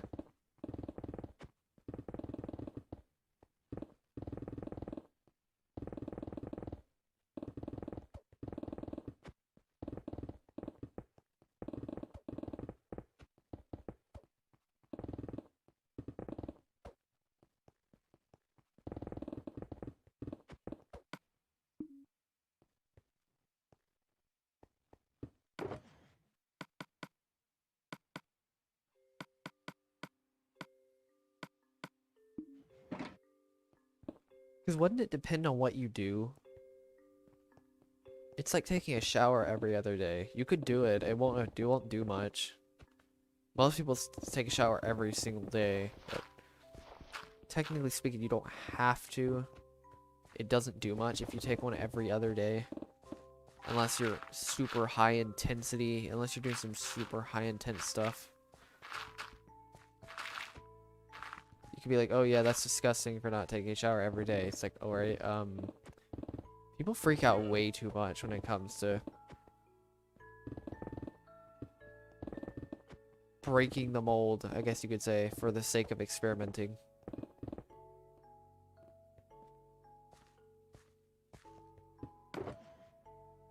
People make the biggest deal out of stuff like this. It's kind of frustrating. It's like, oh yeah, you stayed up for a day. It's really funny because my mom, she talked about me for getting mad at me one time for staying up the entire night, and then like now with her schedule being 7 on 7 off, meaning she works 7 days on and then has 7 days off, she casually just stays up the entire day some days. It's like, wow, talking about being a little hypocrite there. It's like you get so mad at me for doing something like that, for staying up for one night even though you casually just stay up the entire night. It's like, you better not complain a single time about me staying up the entire night.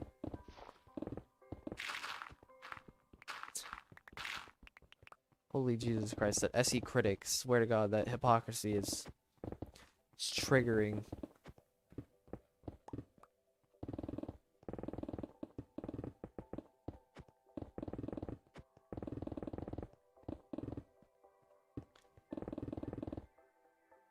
It's a horrible schedule. I would not want to work it. It sounds like a horrible schedule because your circadian rhythm gets screwed up every single week. It's not consistent. I mean, it technically is consistent, but it's not consistent by your body's standards. Your body doesn't work with week by week basis. It's a day by day basis. This is why people say you don't catch up on sleep. I mean, you technically can, but not really. You only catch up for a day. So if you got 4 hours of sleep one day, you're probably gonna get what, like 8 hours the next day or something like that. Maybe 10 hours.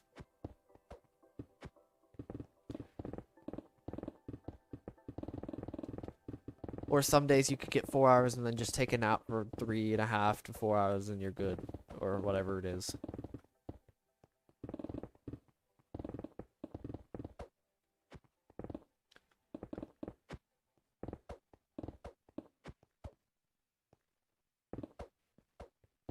Well, now they can't complain about me because I'm at a separate house, but still,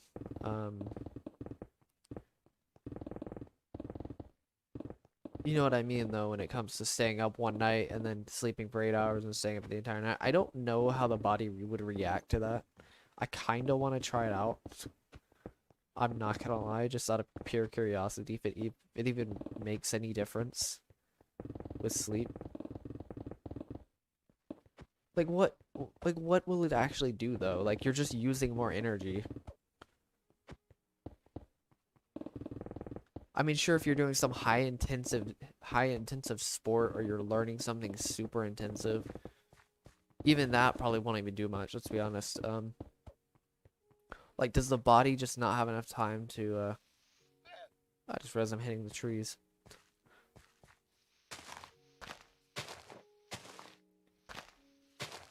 Like, I know the body's designed for 8 hours a day, but, or not 8 hours, but 90-minute circadian rhythms, but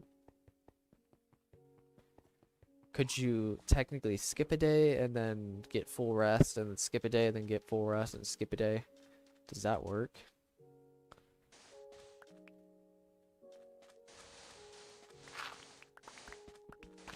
People experiment with diets, why not experiment with sleep?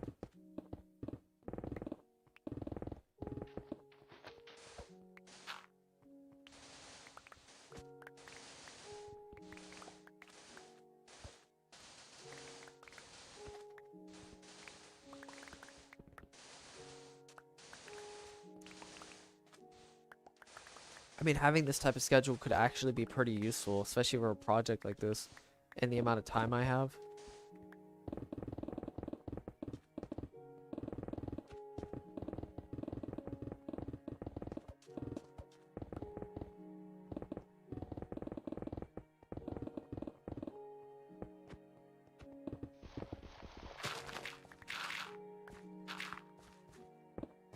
I mean, if you think about it though, when you're sleeping, or not when you're sleeping, I'm curious how the body like deals with the energy depletion. Because imagine if you ate a bunch like through that day, and then you slept, and then or you like how does the body react to that type of energy depletion?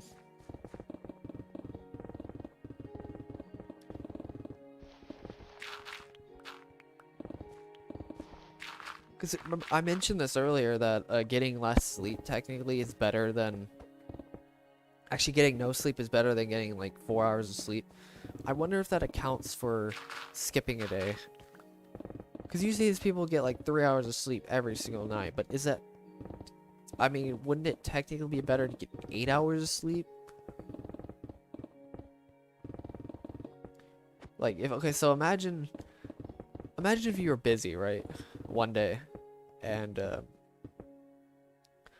you get 3 hours of sleep or something like that because you have to do something, or you don't have to do something, but you don't have much free time, right? What if you spent that free time, the 3 to 4 hours of free time, what if you spent those every other day and you just stayed up for an entire night, and then the next day you just use that free time to sleep alongside the time you already have, or something like that? You get the idea, hopefully. It's not like it's like you're sacrificing partial day for getting a full day of work done or whatever.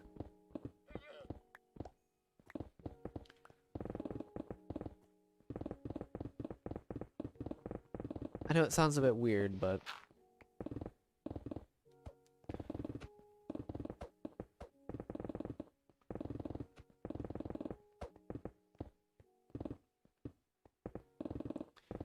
I don't think the body will handle it that well, but I want to test it anyway just to see.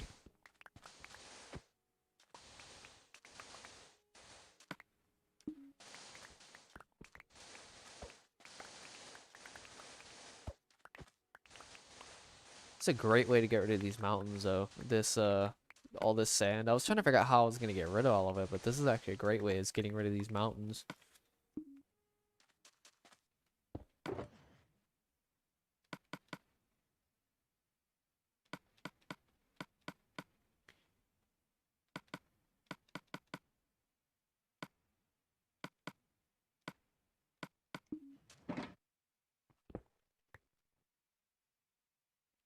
I mean, like my mom easily be able to stay up the entire night because it's so circadian rhythm is so shot.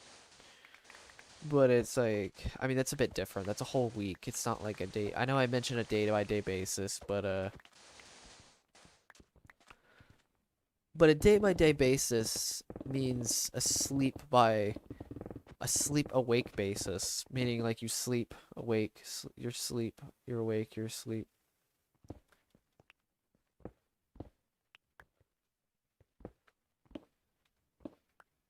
Like people think you need sleep, but what the heck is the point of needing sleep when you only get like 4 hours? What's up, Hollow Ghost?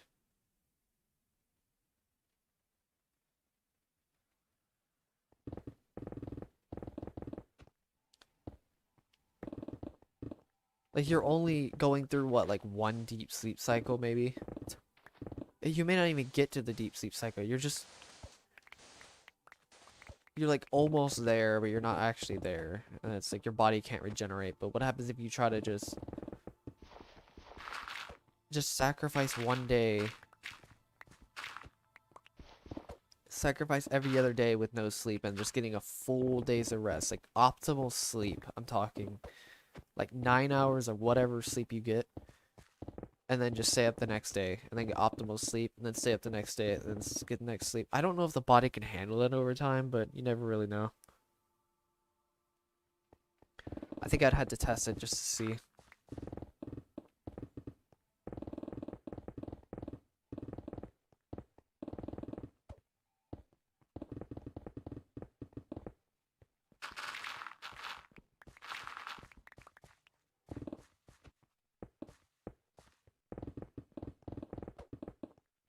Because the reason why it's so hard to stay up sometimes is because you're not getting optimal sleep the next day or the day before. But if you get optimal sleep, also this means like you eat several hours before you go to sleep. That's also another optimization people need to realize.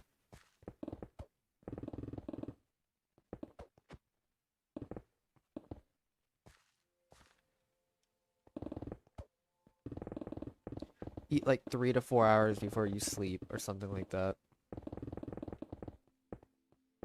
That also helps quite a bit because your body isn't processing the food. It's almost done processing by the time.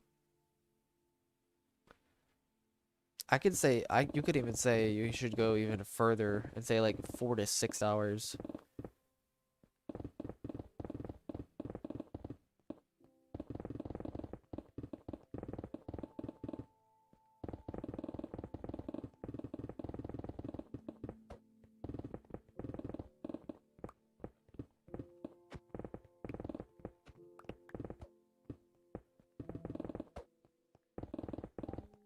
For sleep. I'll have to see though. I may test it. I may mess around with sleep. Since I actually had the time to mess around with it, even with the job.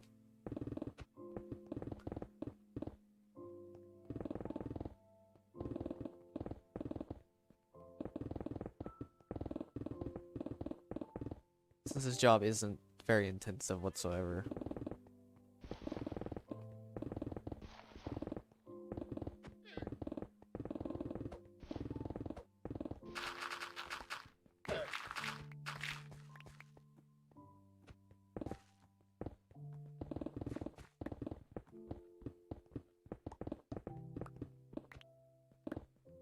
The problem with the thing with the oversleeping thing is I don't even know how oversleeping even occurs technically because doesn't oversleeping not really exist because you're still going by 90-minute intervals. I guess if the body goes past like 6 circadian rhythm like cycles or 6 REM sleep cycles, then it like resets and goes into a new day, basically, technically speaking. So I guess the body's basically built for like 5 to 6, and then after a certain point, if you get more than that, that starts to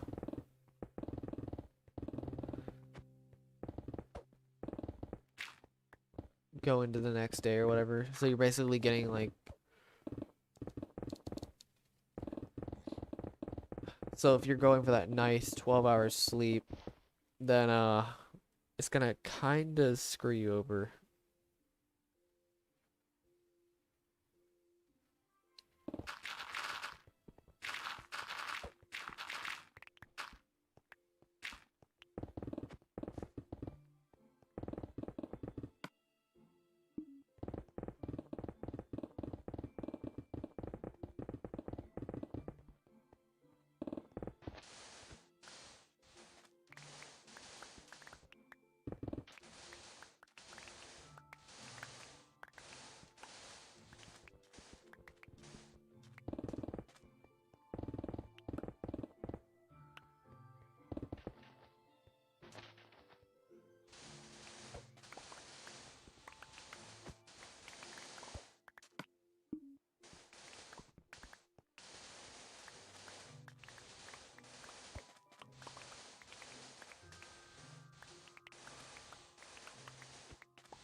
I mean, here's a perfect example is Kilo when what he was doing. I mean, I think he was actually doing what I'm talking about. It was getting 6 to 8 hours of sleep or whatever, and then staying up the entire day, and then sleeping, and then staying up the entire day. Isn't that what he was doing? If I remember correctly. Or was he just doing? Because there's no way he was pulling 30-hour streams. I mean, you can't even do pull 30-hour streams if you sleep every single day.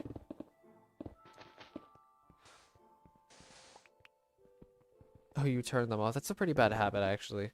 I don't even wake up to my alarm. Seriously, I don't even know why I set it. Like, my body, for some reason, has this, like, sixth sense to it when it comes to alarms. It's like, oh yeah, hey, there's an alarm. Okay, so I'm just gonna wake up 30 minutes before. Which actually isn't bad because that technically means my body's getting, like, its full cycles through at least, or at least somewhat full. Instead of being cut off by an alarm.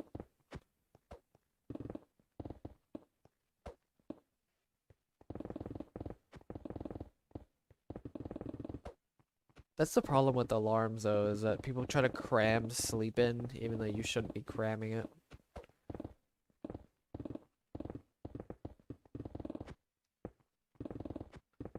God, that's so weird.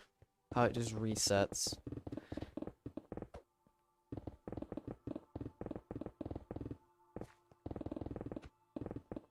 And then goes back to normal.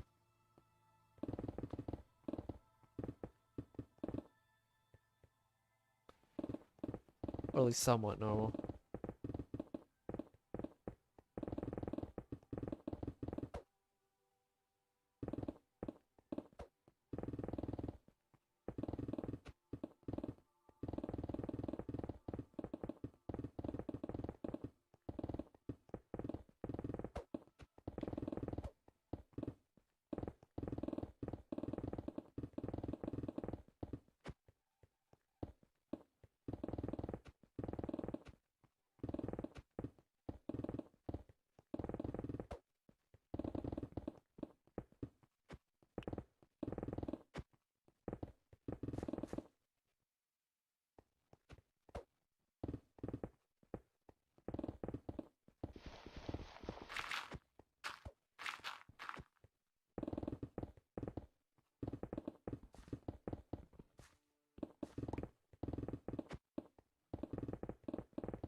Yes, more water.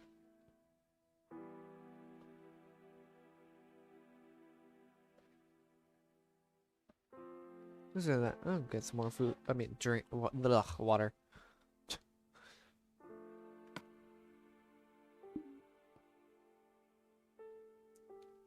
Yeah, I'm gonna get some more water.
Okay, back.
What do you mean skip it? I mean, you technically can't skip it, but what do you mean by skip it? You mean like skipping a like party or something? I mean, I guess technically the only way you can skip it from any contact of your birthday is ignore everything that day.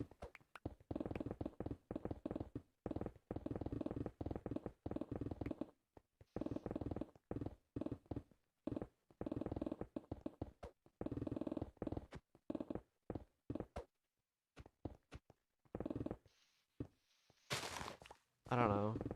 I don't know how you would skip it. Just ignore everything. I mean, I think it's practically inevitable, but I mean, I guess you could you'd have to plan beforehand of what to do on your birthday. You can't just if this was already planned, the celebration itself was already planned, then good luck. But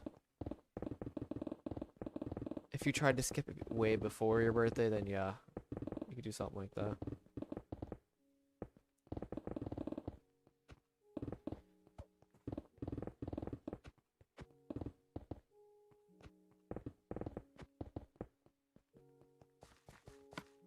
Okay, 12 layers left. It actually didn't take as long as I thought it would, honestly. I mean, yes, getting rid of this mountain's still kind of a pain and taking a while, but oh, I forgot about this. I'm finally to the just kind of realizing I'm finally to the part where this part is needing to be mined. This is a weird section.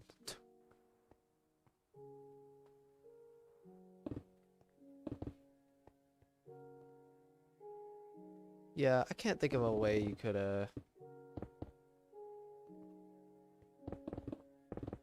skip it if it's already planned. If you said something like, "Hey, I want to do this for my birthday beforehand," then they're like, "Okay," so because it's your birthday, I mean. But if it's already planned, then too late now.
Oh, there's the rain. Hope the rain doesn't affect the stream.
Is there any other area that goes below level 76? Oh, that's a weird formation. What the heck? Lag, my god.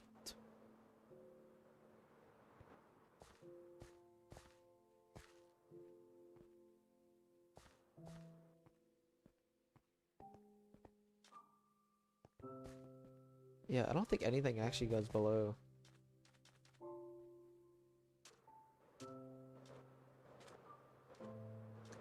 You know, this section's oddly barren, but at the same time, it's not really. Oh yes, terracotta. This is the last bit of terracotta in this world.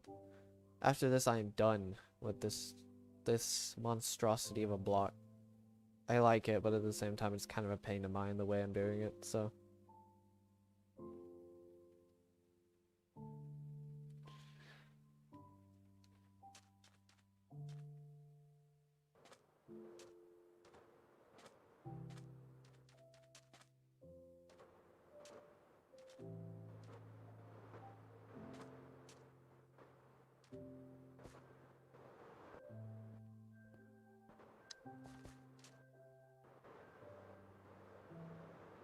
I think a really fun to think about is what type I would want to be.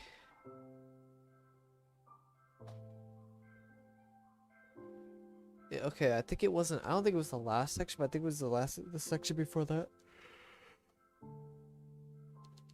I think it went all the way down to 40 at one point. I think, if I remember correctly, it was pretty low.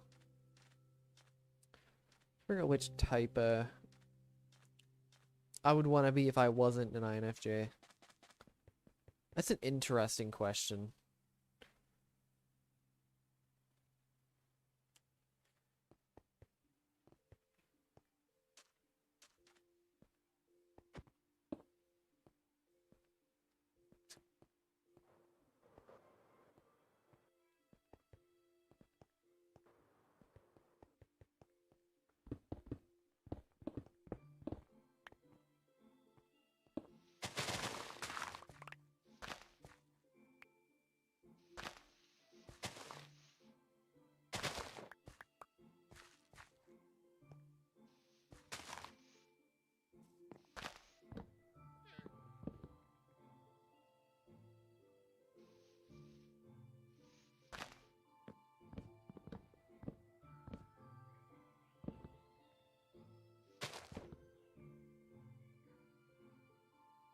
Probably, I think out of all the types,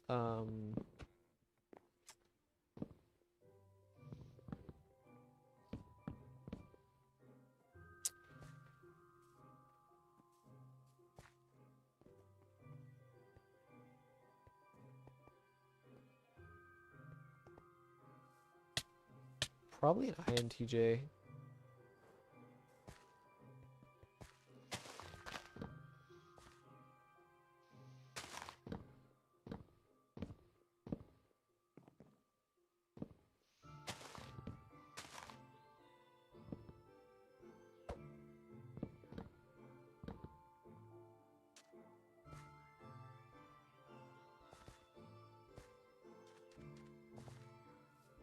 Because I do like SE Inferior. I still hate the, I mean, not hate the performance anxiety, but I do enjoy the SE Inferior mastery of any skill, but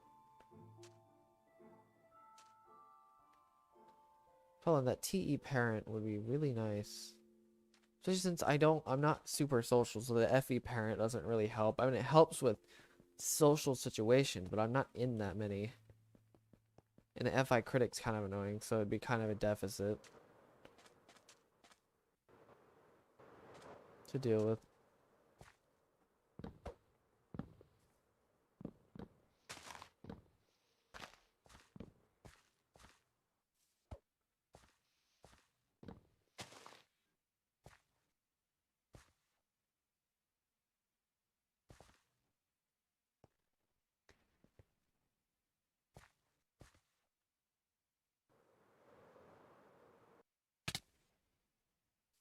So it's like, I have all the benefits of social ability, but I don't really use them.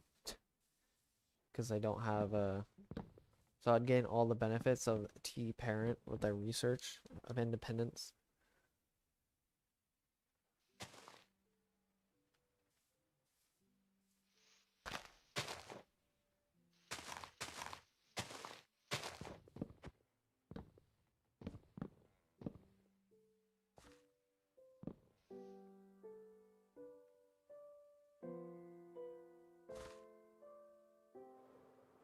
Because I could technically master skills in R-type, technically speaking.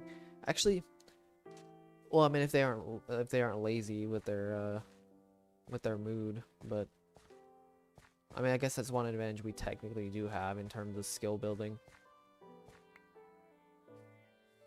The problem is we don't have TE. We can't gather all the information fast enough. Actually, we probably could. I just think we'd have to maximize our time almost entirely. I don't really know though. It's hard for me to say. It's the only appealing type I can think of.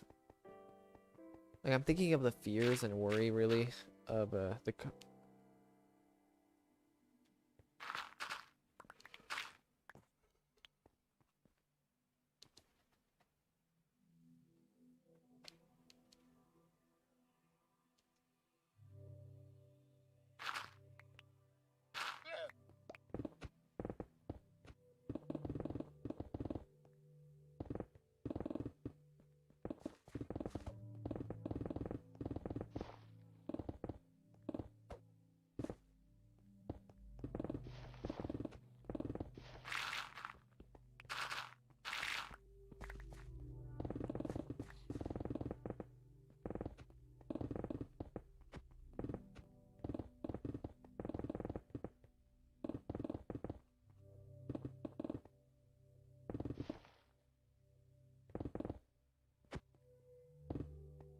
I think if you combine our deliberate nature, I think our deliberate nature is one of the reasons,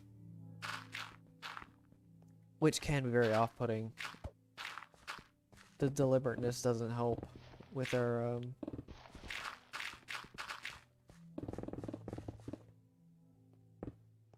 since we're technically the most deliberate of all the types. Like, I don't really know anybody who's more deliberate than me, seriously, in my own life. Like, it's not even close.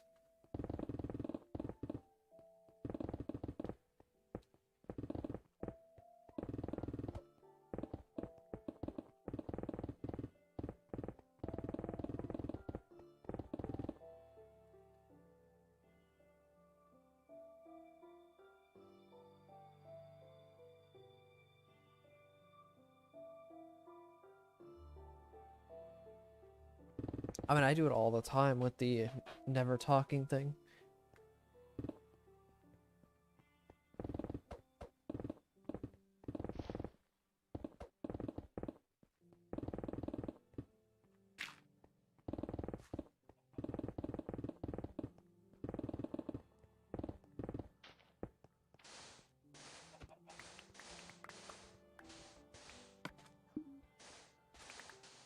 Because it's like, why do I need to talk? Why would I want to talk?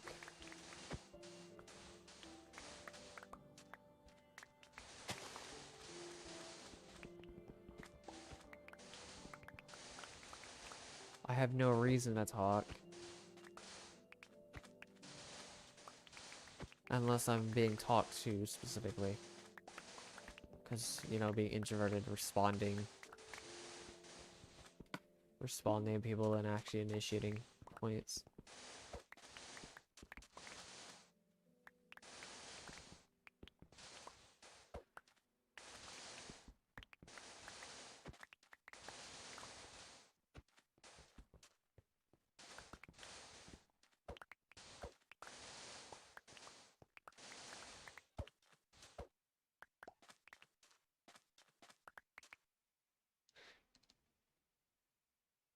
What's up, Mohammed?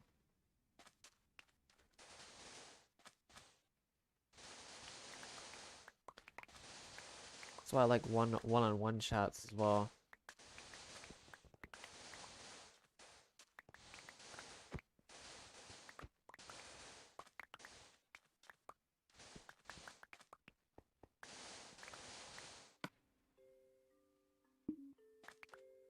For the most part.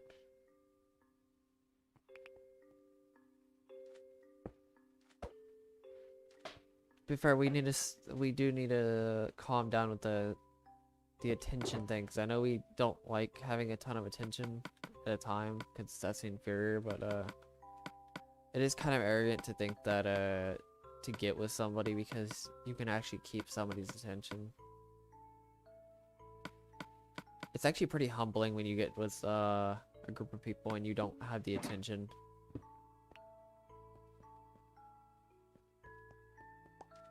So getting with a group of people actually isn't a bad thing in this case, but it's still kind of annoying.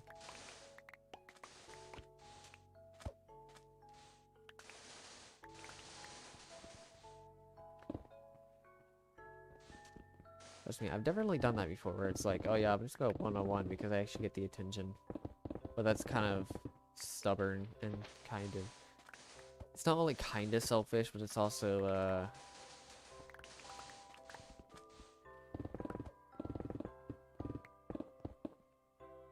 yeah, I don't know.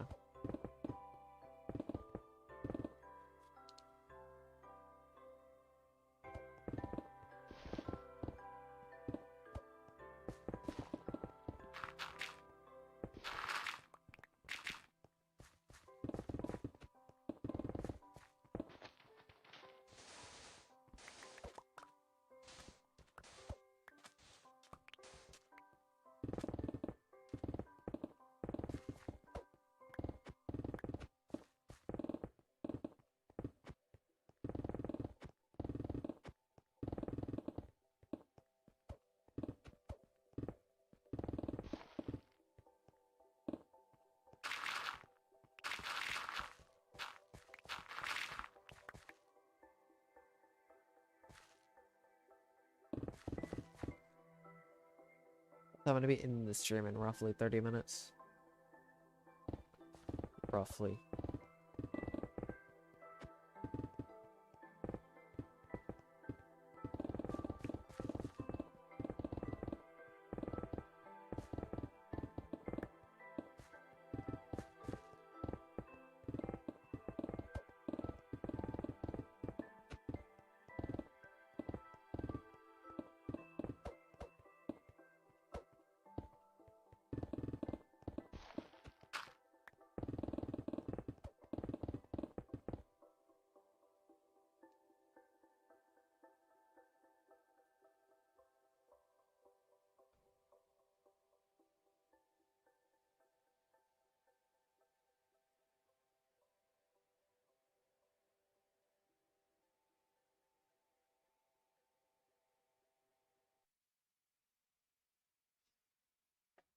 Yeah, you just kind of get used to being alone after a while, though. If you get used to being around people, then you're gonna have people around you. But if you get used to being alone, then you get used to being alone. It's kind of weird.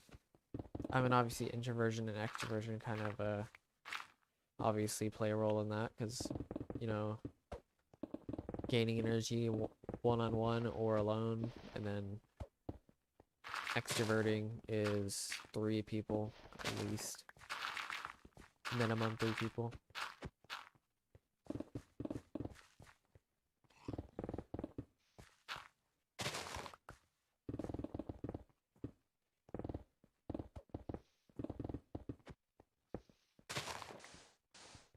Think hour. Wait.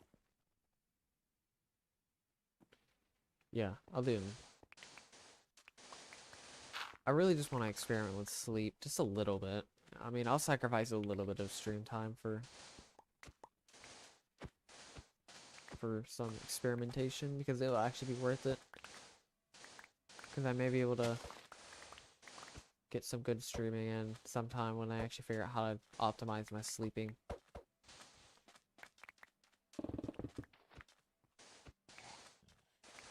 About 30 minutes.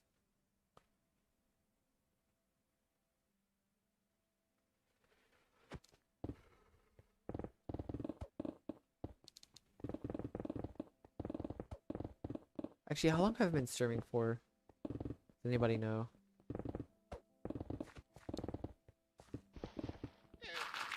Because it keeps resetting for me, because it keeps reconnecting. It's like disconnecting and reconnecting sometimes. And it resets the timer.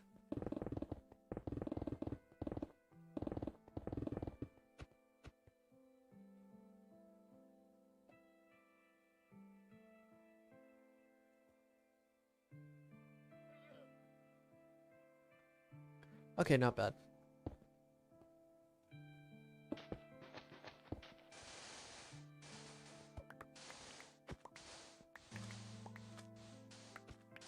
Not bad stream. I usually try to hit at least 2 to 3 hours. At least. At minimum 2 hours. I mean, yesterday was kind of a disaster, so... I don't even think I streamed for 2 hours yesterday. That was a complete disaster. It was still... Ugh, it was my fault, though, because I didn't get enough sleep.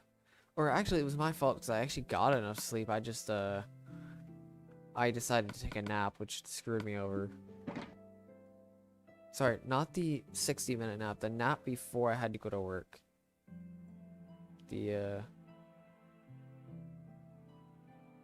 Or the nap. Yeah, I think it was the nap before I had to go to work. Wait. Yeah, I think it was... Okay, so I woke up at 8 yesterday.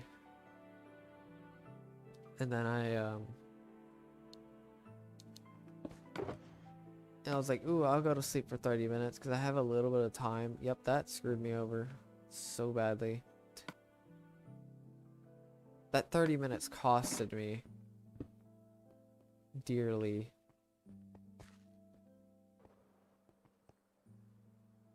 Oh yeah, don't worry. I'm talking, I literally couldn't stay up for a good 10 seconds. I'm not kidding either. It was extreme drowsiness. Even now, it's not horrible right now. Like, it really isn't. It isn't that bad. I mean, I'm not like super energized, but I'm definitely not as bad as I was yesterday. Not even close. Like, yesterday may be the drowsiest I've ever felt my entire life. Let me just say that.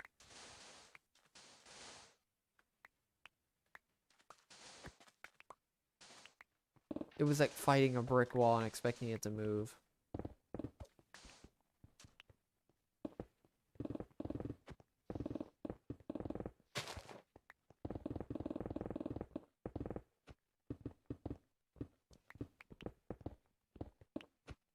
I mean, I couldn't sit and... Let me just say this. I couldn't sit down and, like, think for about 10 seconds. Because if I did think for about 10 seconds, I would be sleeping. If that says anything. Like 10 to 15 seconds.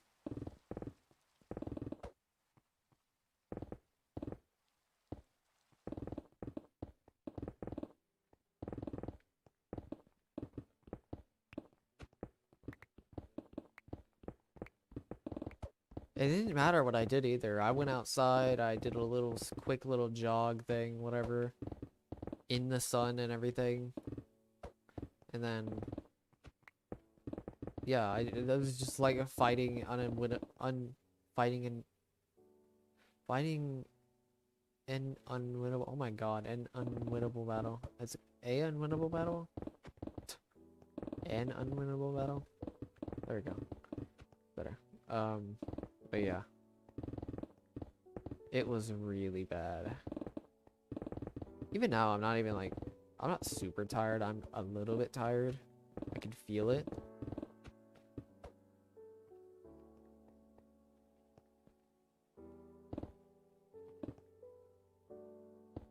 It's pretty insane.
That's pretty horrible, not gonna lie.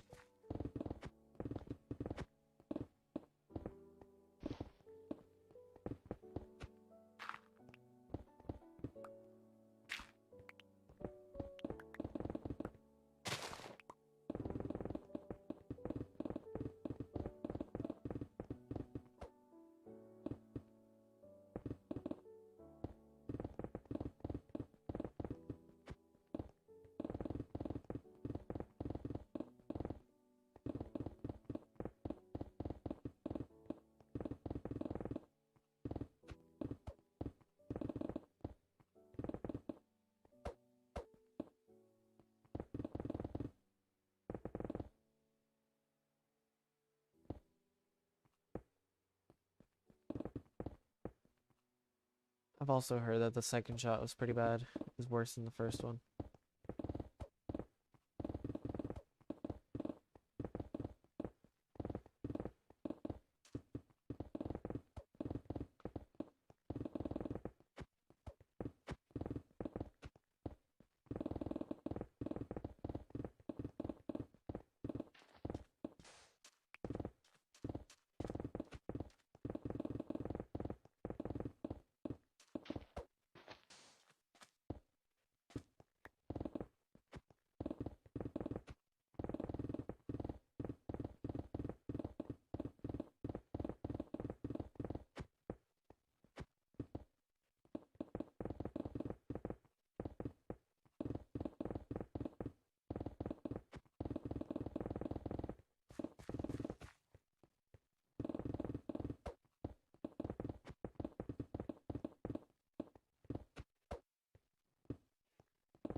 Hmm.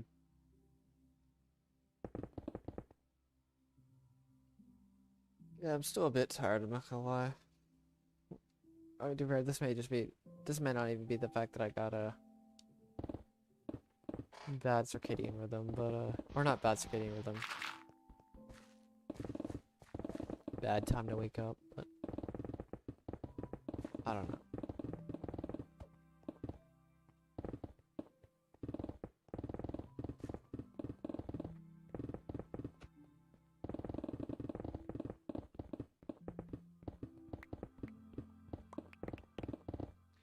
I mean, it won't matter if I wake up late or not because it's gonna be the same time regardless. Because I can just get up early, stream, take a nap, and then go to work, and then keep doing that. I can just keep doing that if I want to, but I want to try something different.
Trust me, I have done the 4 to 5 a.m. sleep time. I've done a 6 to 7 a.m. sleep time. I slept till like 4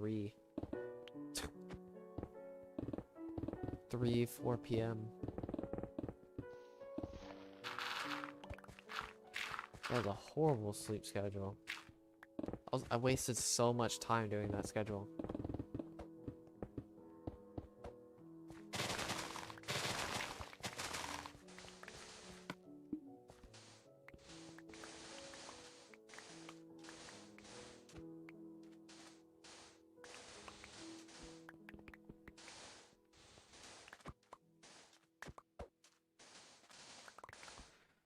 It's not like I was, well, I mean, I was wasting time technically speaking, but I mean, I didn't really have any goals, so it wasn't actually wasting.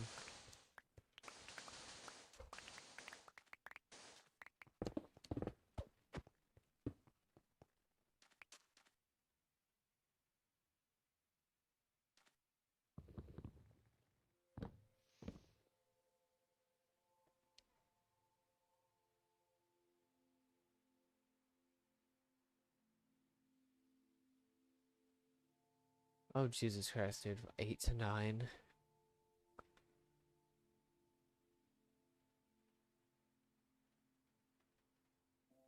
You're just slowly inching down. Very slowly. Not a bad way to do it, honestly. I try to brute force it, though, and just go straight to, like, perfect timing. That works. It's miserable for the first couple of days, but it actually works.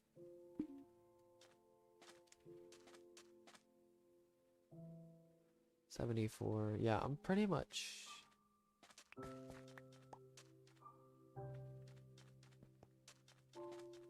I don't know.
I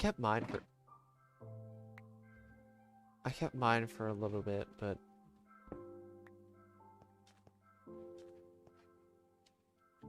after a certain point, I couldn't do it. I was still kind of shooting myself in the foot though, because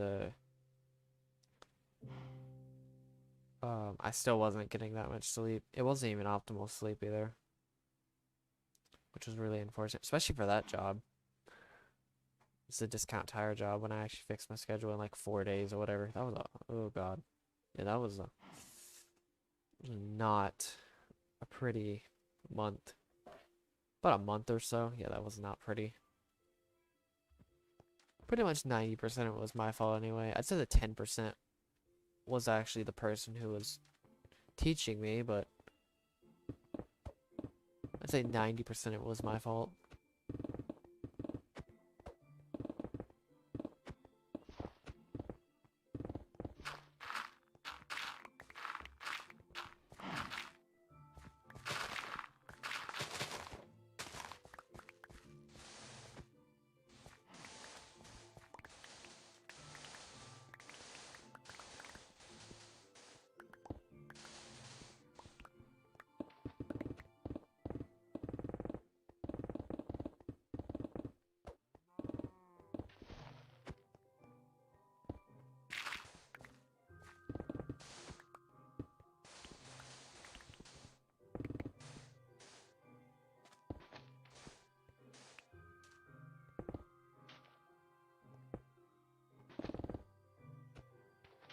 TNT is very slow as well.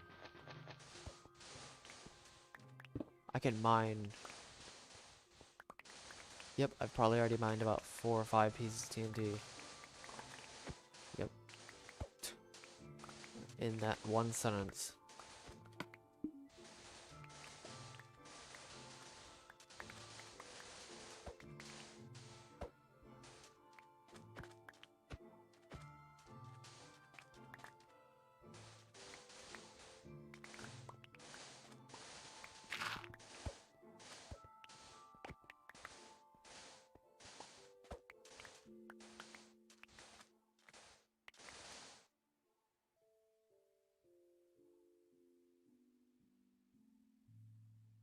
I know. Except for I wasn't even in college at that point, so.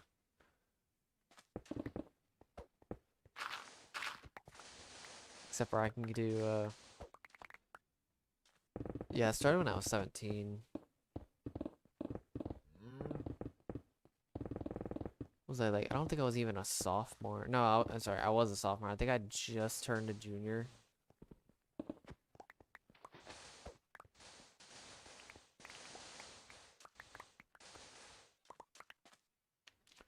Even though college degrees, let's be honest here, are very slow. 4 years is ridiculous for some of these degrees.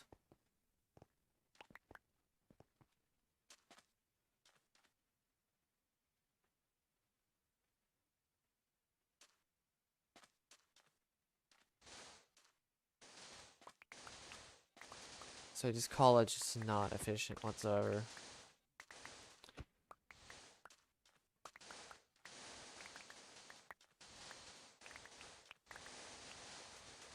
Also, it's not only is it not efficient, but it's also really not practical. But it's designed to be like that so they can take more money. And it's just a marketing. It's literally just a marketing thing. It's really sad how profit-based this world has really turned into, monetary-based. Everything is turned into.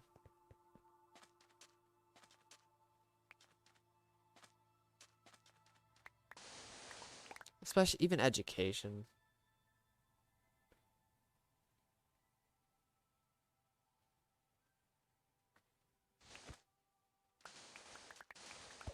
What do you mean? How many? Well, I mean,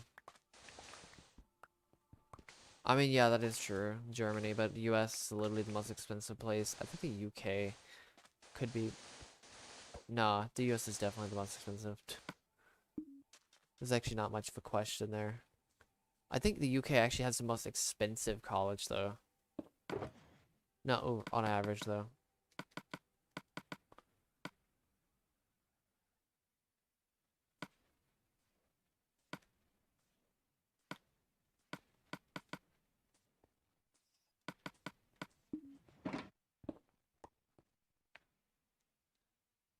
Oh yeah, paying off the debts, especially the student loan interest, the interest on the student loans.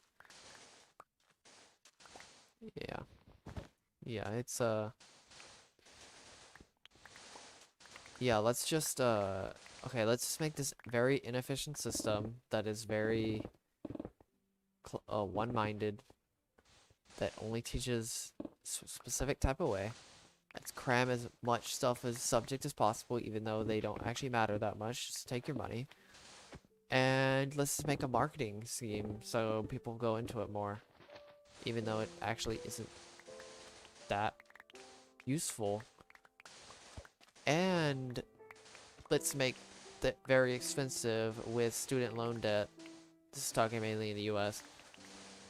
That if you don't pay it off, and you can't even bankruptcy it, you can't even go bankrupt with it. Let's make them interest, so you have to pay it off after a certain point.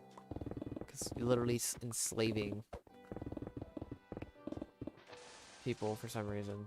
It's like, it doesn't make any, the interest part doesn't make any sense, because you're already taking out the loans to pay it off later. You're already having to pay it off later. What the heck is the point in the interest? Just to take more money? Because, yeah.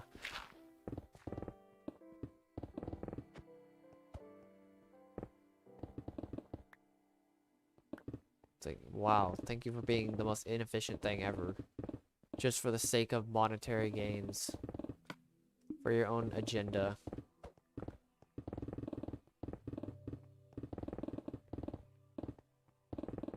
This is mainly universities. Community colleges are half as bad, not even close. Just, oh my god. Okay, it's not that it's super high. I mean, it's pretty high, but it's the fact that the interest is up with, if you don't pay it off in 6 months. It's because it's the interest combined with the, I don't know it. I actually don't know what the interest is. Like, I don't know specifically the amount, but,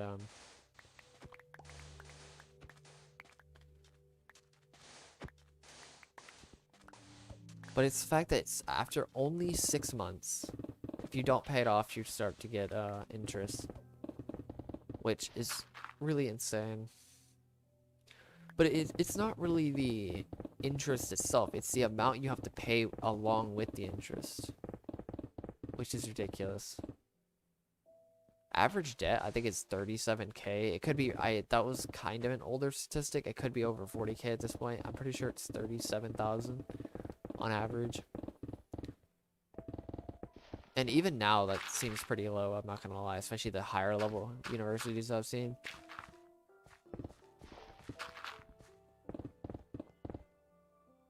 I mean, some go up to 100K. I mean, there's even some that go up to 150K.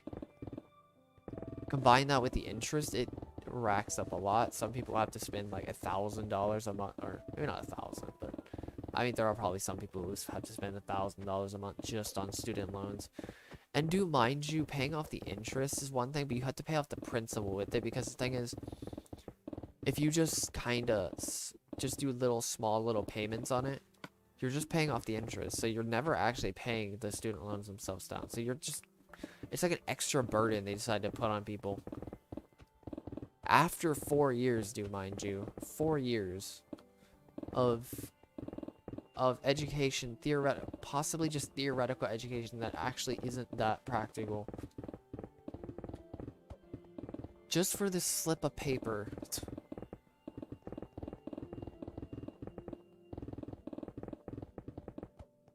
It's like, holy Jesus, that's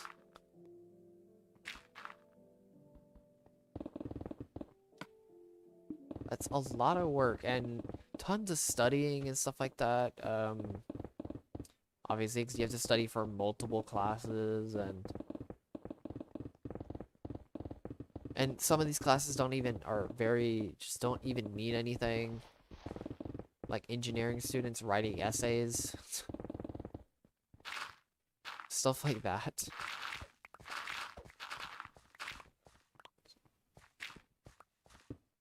And people wonder why I bag on college a lot. There's a reason for that.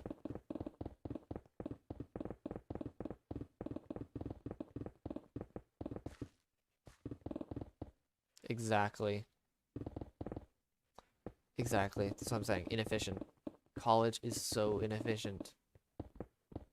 You could probably cut all of the degrees down at least in half, and it still isn't that efficient.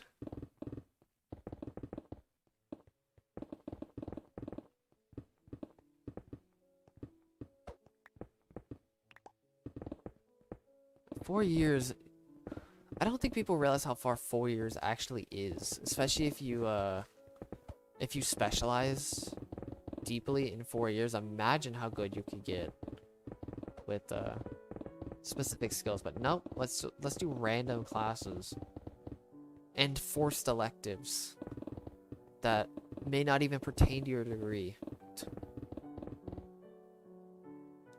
What's up, Avery? I actually thought about doing that with after I mined the Nether.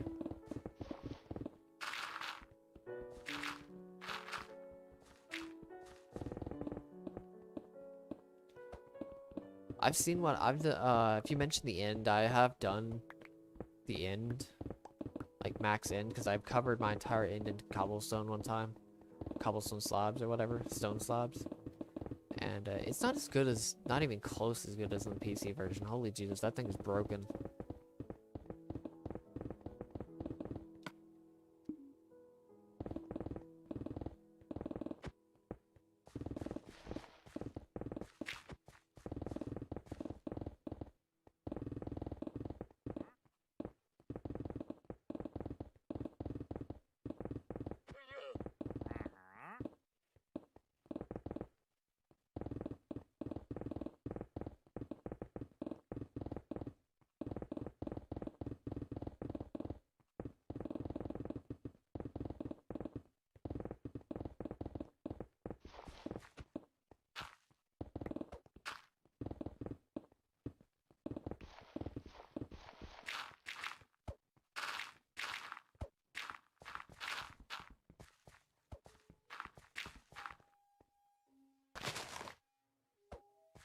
Eating double chests of slime blocks. Holy Jesus, dude.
Okay, I'm gonna go and end the stream now. This is a pretty good day. Way better than yesterday. Holy Jesus.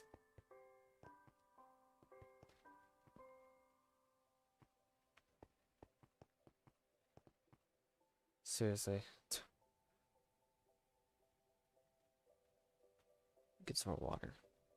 Yeah. I only have 10 more layers.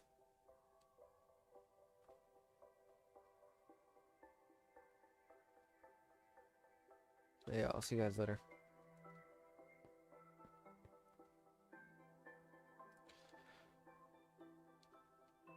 Oh, God.